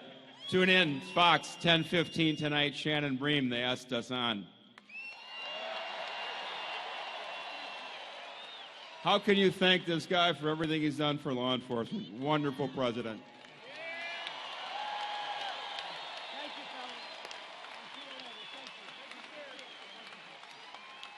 Thank you very much. Thank you. Great people. Thank you.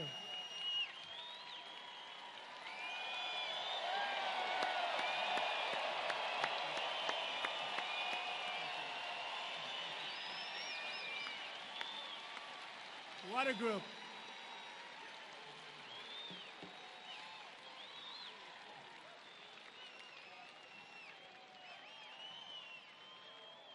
I think your very weak mayor made a mistake when he took them on. As you know, for many years, leaders in Washington brought large numbers of refugees to your state from Somalia without considering the impact on schools and communities and taxpayers. I promise you that as president, I would give local communities a greater say in refugee policy and put in place enhanced vetting and responsible immigration controls. And I've done that. Since coming into office, I have reduced refugee resettlement by 85%. And as you know, maybe especially in Minnesota, I kept another promise. I issued an executive action making clear that no refugees will be resettled in any city or any state without the express written consent of that city or that state. So speak to your mayor.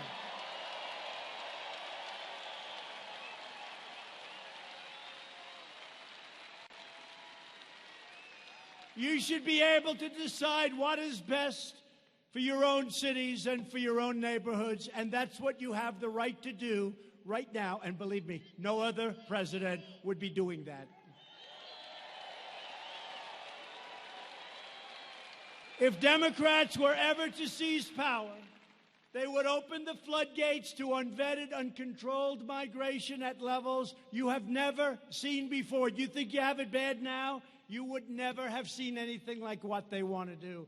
But in the Trump administration, we will always protect American families first, and that has not been done in Minnesota.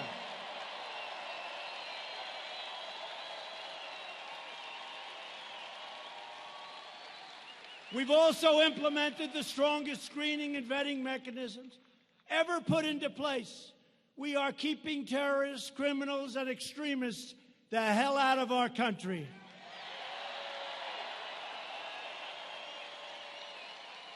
And I want to thank the country of Mexico. The president of Mexico has been incredible. We have now 27,000 Mexican soldiers. They're great and they're tough, and they are now protecting our border, and those numbers have gone down like this.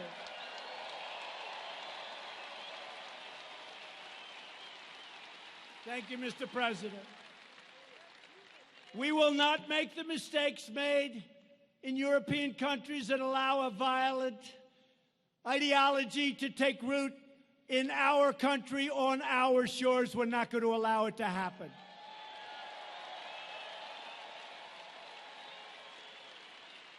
And as you all know, to protect our citizens from those who would do harm to us, I instituted a very controversial, very hard to get travel ban on some of the world's most dangerous countries.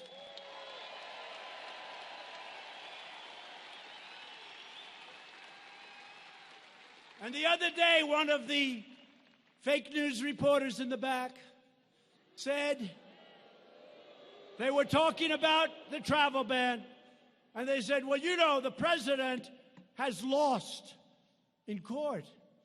They said, where? On the travel ban. And he's right. I lost, and then I lost at the appellate division, and then I won at the United States Supreme Court.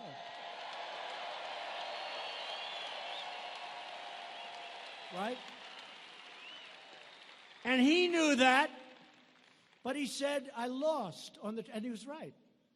I lost. And then I lost again. But then I won.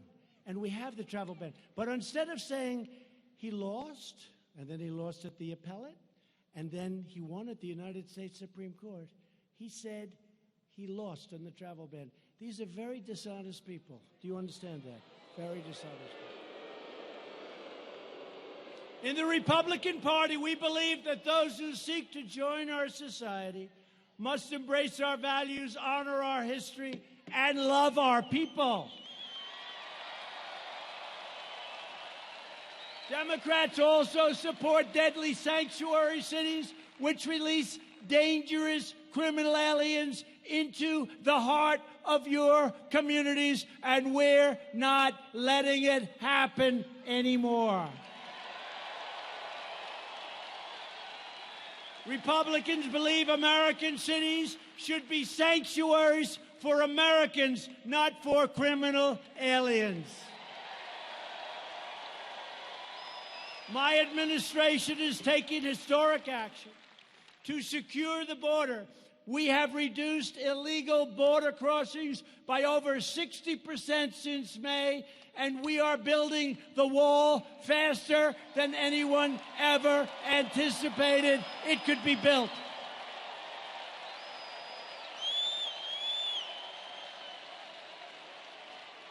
And this is a serious wall. You've all seen it. It's going up rapidly. And you think that was easy? I had every Democrat in Congress fighting me, fighting me, fighting me. I had a lot of the rhinos fighting me. They say, see, he's not getting it built. He's not getting. Let me tell you, you have every Democrat fighting you. We took it from here, and we took it from there, and we took it from all over the place, and we got that thing. That's the biggest patchwork of financing you've ever seen. And that sucker is going up, and it is the finest. It is the strongest. It's largely 30 feet tall, which is the maximum height that they wanted.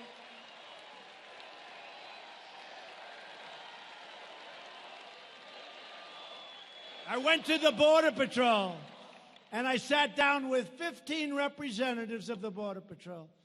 And I said, what do you want? What's your ideal? I actually said, I want to give you the Rolls Royce. And they killed me for that. They said, it's not an American-made product. They happen to be right. No, they're right about that one. They're actually right there, Tom.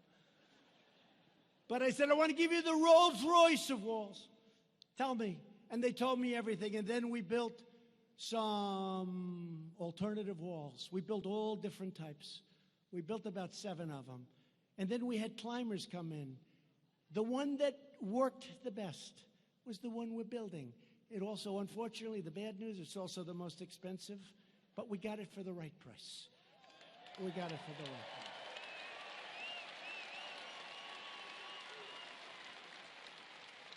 It's steel. It's hardened concrete.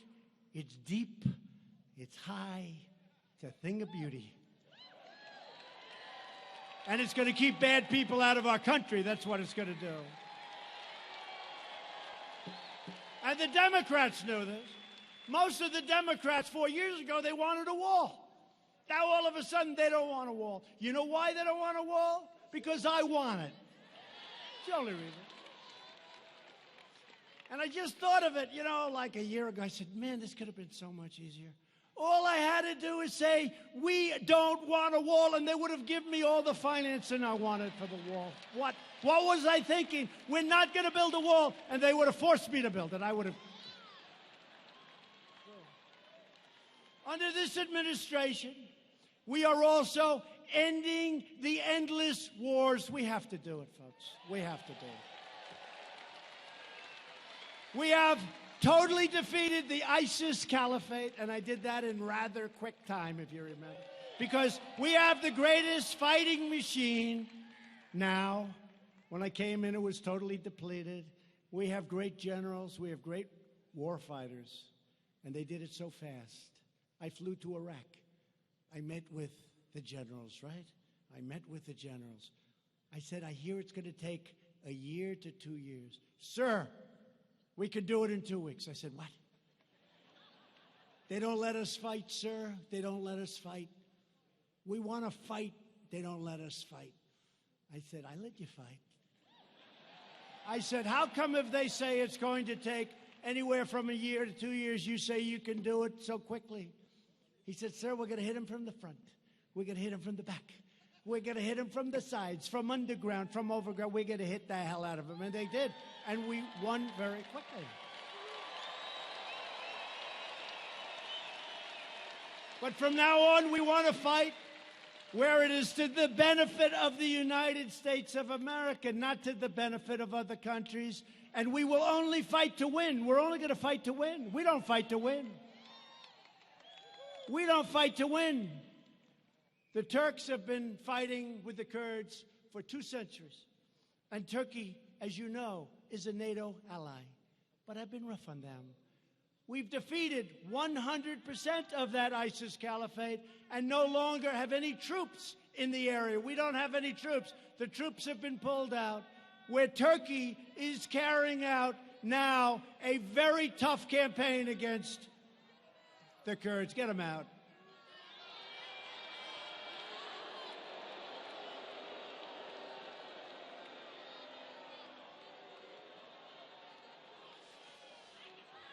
So Turkey is right now waging a very tough campaign against the Kurds. We got along with the Kurds, and we help the Kurds. And don't forget, they're also fighting for their land. You know that.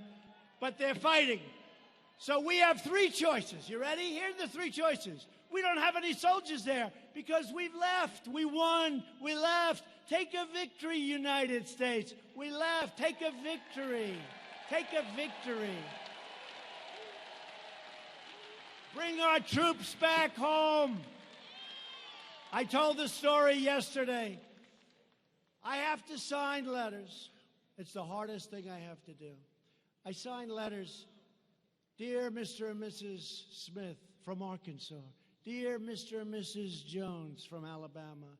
Dear Mr. and Mrs. somebody from some great state. I'm sorry to inform you, your son has been killed in combat. I'm so sorry. And every letter is individually done because sometimes the parents, they're grieving and they get together with other parents and I don't want to see that it's like the same letter. So we do different letters. It's the hardest thing I have to do. Hardest thing. It's the hardest thing I have. I was telling Tom Cotton, it's the hardest thing that I have to do. And I signed those letters, and it just breaks your heart. And by the way, there's a time to fight. Nobody fights harder than I do, but there's a time and there's not necessarily a time. But I send these letters out, quite a few, and sometimes I send letters out. It's called Blue on Green, where we're teaching people how to fight, and then they turn the gun on our soldiers and shoot them in the back. And that's the hardest thing for a parent. I have all of them. I know every one. That's the hardest thing for a parent, when they get notification because they learn how their child has died. When the so-called people that we're teaching how to fight turn the gun on them and shoot. We've had a lot of that, a lot of it in Afghanistan, more than we've ever had proportionally before. It's a horrible, horrible thing. But I have to sign these letters. And sometimes I go out to a place, Dover Air Force Base. It's a very tough experience. Mike Pence goes. I go. Other people go. Tom Cotton goes. We go out there, and we meet the parents and the families, the wives, the children, the sisters, the brothers. We meet them, and we talk to them. And their son or daughter is being flown in from some faraway place in a coffin. And these things are just impossible. I don't know how parents can do it, even. And I'll meet them. And we have a particular colonel. That's all he does. So good. So professional. And that's what he does. He said, I greet the dead, sir. I greet the dead. And what happens is this big, incredible machine flies in, this tremendous cargo plane. And it flies in, so powerful, so big. And I'll be talking to some of the parents, and they'll act like they're fine. I said, how are you doing? We're fine, sir. we're fine. We're really good. I say, that's great. And I'll tell the colonel, I'll say, Colonel, I think they're doing great. No, sir, they're not going to do great. You'll see. And I didn't know what he was talking about. This is the first time. And then we went outside to the runway, and this incredible machine is flying in, and it lands, and it comes over, and it pulls up, and we have military guards. We have incredible, talented musicians that do this. That's what they do. And what happens is that door opens up, and the colonel told me, he said, sir, when that door opens up, those same people that you think are okay do things that you'll never see. You will hear sounds like you've never heard. That's what he does. And I saw that door open up with a coffin, with a flag over it. The door is open, and these beautiful soldiers, 5 or 6 on each side, lifting the coffin and walking down the runway, the plank they call it, off this cargo plane.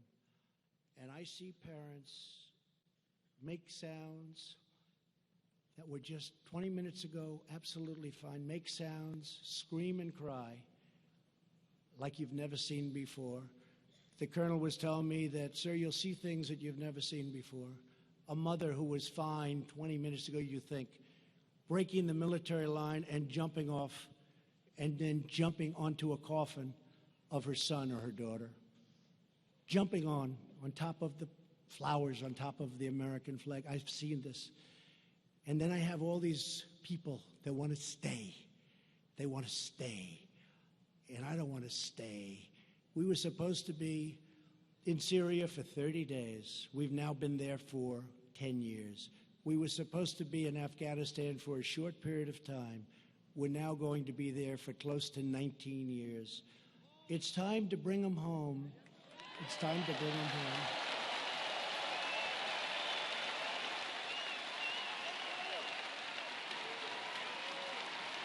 It's true. Time to bring them home.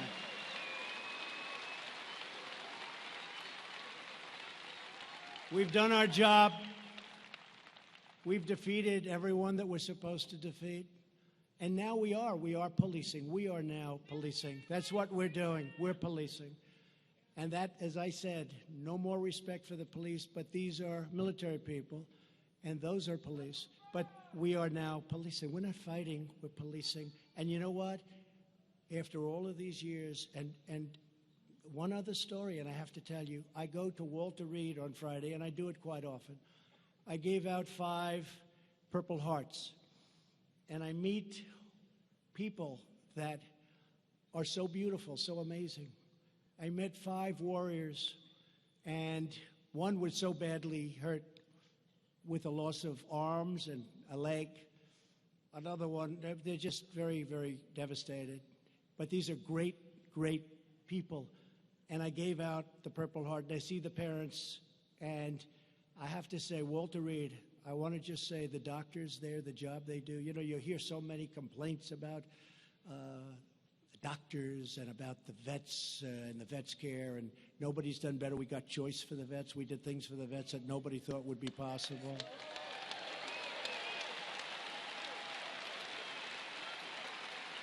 But I saw these young men, and I gave them their Purple Hearts, and their parents were there crying.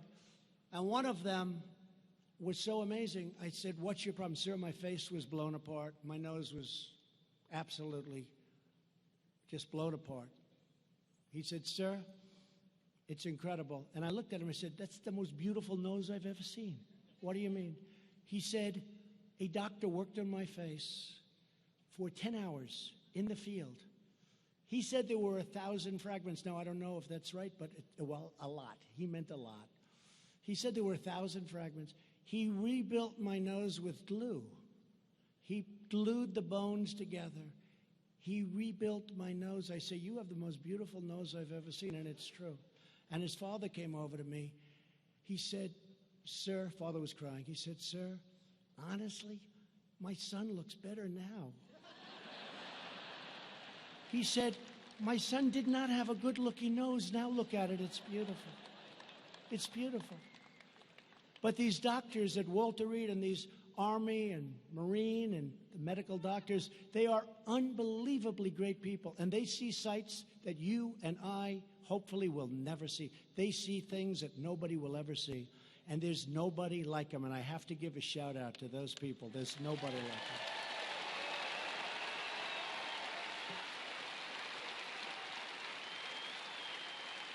So in the case of Turkey and Syria and the Kurds, we could send in 1,000 troops for a military conflict with Turkey.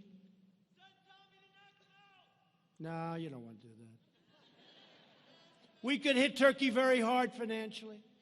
Or we could mediate a deal between Turkey and the Kurds. I like that. You know, let's mediate a deal. But remember, they've been fighting each other for hundreds of years. And we were artificially put there, in this case, by President Obama. So we did our job. We knocked out. And I'll tell you another thing. We have to be treated fairly. We have to be treated fairly. We're not treated fairly by other nations. We captured many, many ISIS fighters. Most of them came from Europe. They came from Germany. They came from France. They came from all of these countries. And we called them. I called them myself in many cases. I said, take your fighters. They said, we don't want them. You take them. I said, no, no, no. We did you a big favor. They're citizens of Germany. They're citizens of France. They're citizens of these various countries in Europe. Take your fighters. We don't want them, sir. We don't want them. And I said, how unfair are we treated? We do them a great favor, and they won't take the fighters. So we're doing some things that are pretty amazing. And every once in a while, you have to change course and do what you have to do. The United States has spent $8 trillion in the Middle East. We've lost thousands of brave soldiers and tens of thousands of terribly wounded people, great people. Their lives will never be the same. These wars produced only chaos and bloodshed. And all of the blood and treasure we sacrificed made the Middle East it's less safe, it's less stable, and it's less secure. And I say it all the time. The single greatest mistake our country made in its history was going into the quicksand of the Middle East. We spent $8 trillion and lost thousands of lives. And by the way, the other side, we can talk about that, lost millions of lives. What did we do? So we're going to pull them out, and we're pulling people out, and we're trying to make good deals, and we're going to bring our soldiers back home, and we may need them for something else, and they'll be ready. Previous administrations lust for regime change and also put historic Christian communities in vastly more danger than they were before we started. They are some of the biggest victims of these power vacuums and reckless foreign adventures. The Christians. And we work hard with the Christians. We have tremendous evangelical support. We work hard with the Christians. So we're slowly getting out of the Middle East. We're doing it carefully. And we're rebuilding our military like we have never rebuilt our military before. When I came into office, a very prominent general told me, because it looked like we could have a big conflict with someone, said, sir, we have no ammunition. We had old planes. We had planes that were so old they didn't fly. We had people going to the desert, the plane graveyards, airplane graveyards, picking up parts. I never want to hear a president of the United States hear those words again. I never want to have a president hear the words, sir, we have no ammunition. Think of that. Think of that. Now, thanks to more than $2.5 trillion worth of investment in our military, we have more ammunition, more missiles, more rockets, more tanks, more fighter jets, and more of everything else than we've ever had before. And we have no choice.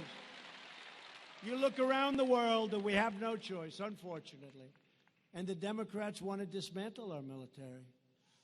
After years of building up other countries, we are finally building up our country. That's what we have to do.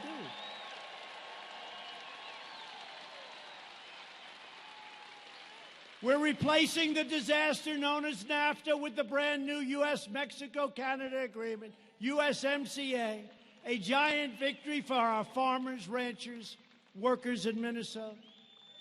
Congress should pass USMCA immediately. We hope that Nancy Pelosi can start thinking about passing some legislation instead of thinking about nonsense. And to protect our industrial backbone, I place tariffs on foreign aluminum and foreign steel. And I'm also fighting back against years of chronic trade abuse from China, and the supply chain of China, which was unbreakable, is now breaking wide open. And they understand that. And I don't blame China for what's taken place over the last 25 years. I blame the people that led our country, that let that happen, where hundreds of billions of dollars a year was taken from our country to build China. It's not China's fault. In the previous administration, they put our nation's natural resources under lock and key, including thousands and thousands of acres in a place called Superior National Forest. Last year, I traveled to Duluth and announced that we would be ending this injustice, reopening Superior National Forest, and restoring mineral exploration for the iron ore mines of Minnesota. Tremendous job.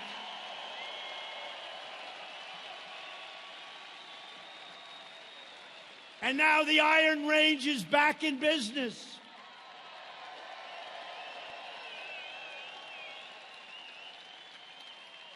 And the last time I was here, a man came up to me and said, "Sir, President Obama took our heart away, took our life away." I'll never forget it.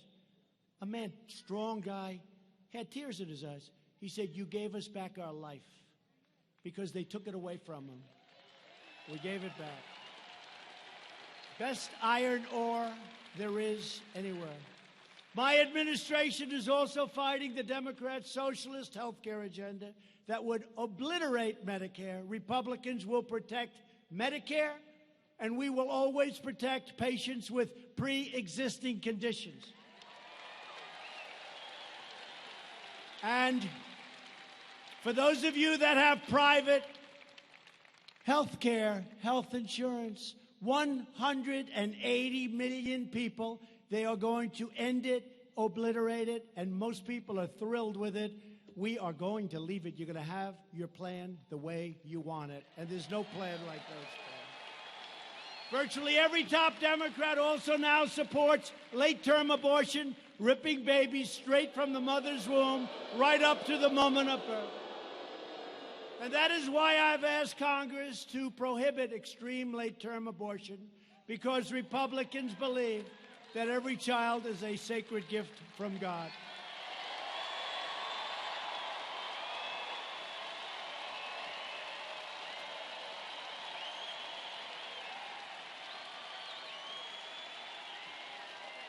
Democrats are now the party of high taxes, high crime, open borders, late-term abortion, socialism, and blatant Washington corruption. The Republican Party is the party of the American worker, the American family, and it's the party of the American dream.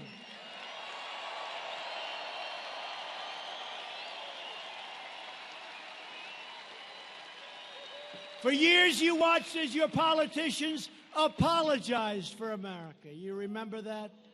T, I'm sorry. I'm so sorry. Now you have a president who is standing up for America. We are standing up for Minneapolis, and we are standing up for the great state of Minnesota.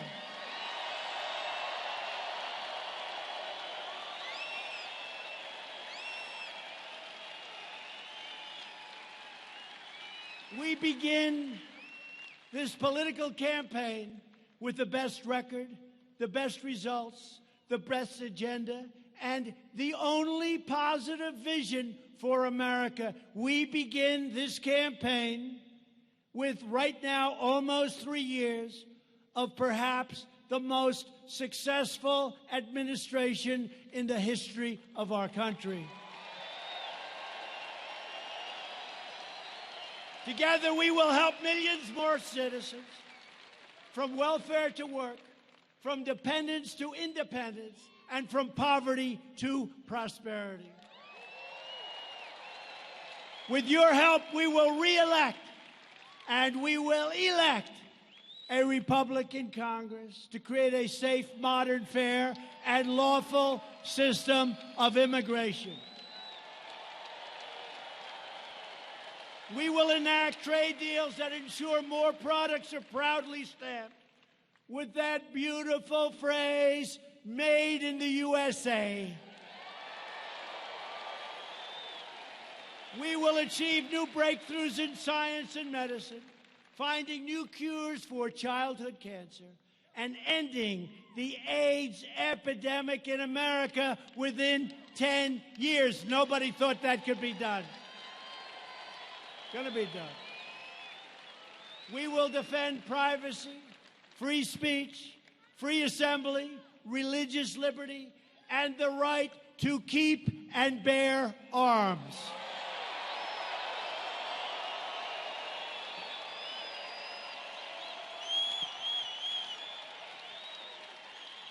And above all, we will never stop fighting for the values that bind us together as one America. We support, protect, and defend the Constitution of the United States.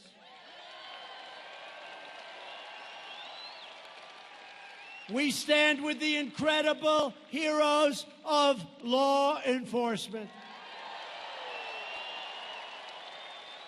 We believe in the dignity of work and the sanctity of life.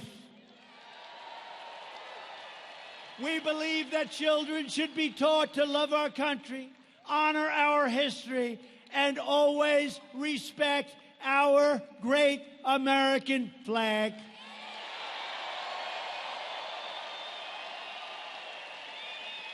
And we live by the words of our great national motto, "In God we trust."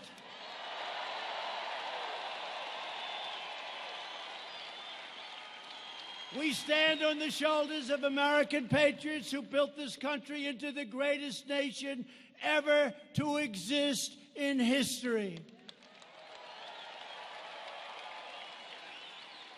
Our ancestors crossed the oceans, settled the continent, tamed the wilderness, revolutionized industry, pioneered science, won 2 world wars, defeated fascism and communism, and put a man on the face of the moon.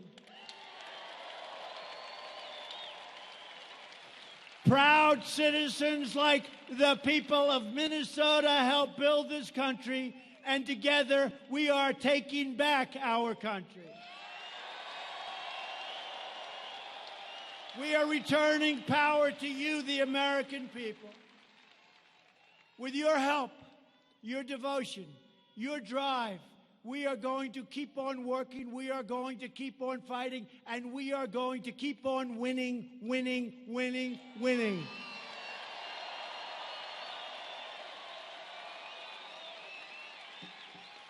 We are one movement, one people, one family, and one glorious nation under God.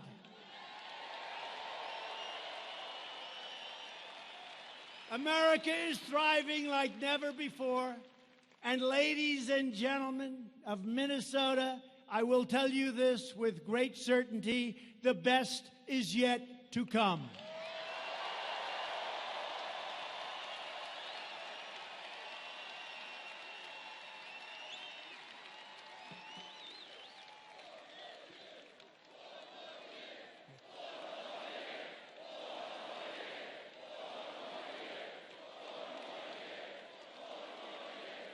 Thank you very much.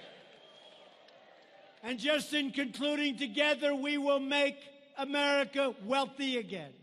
We will make America strong again. We will make America safe again. And we will make America great again. Thank you, Minnesota. Thank you.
I saw her today at the reception.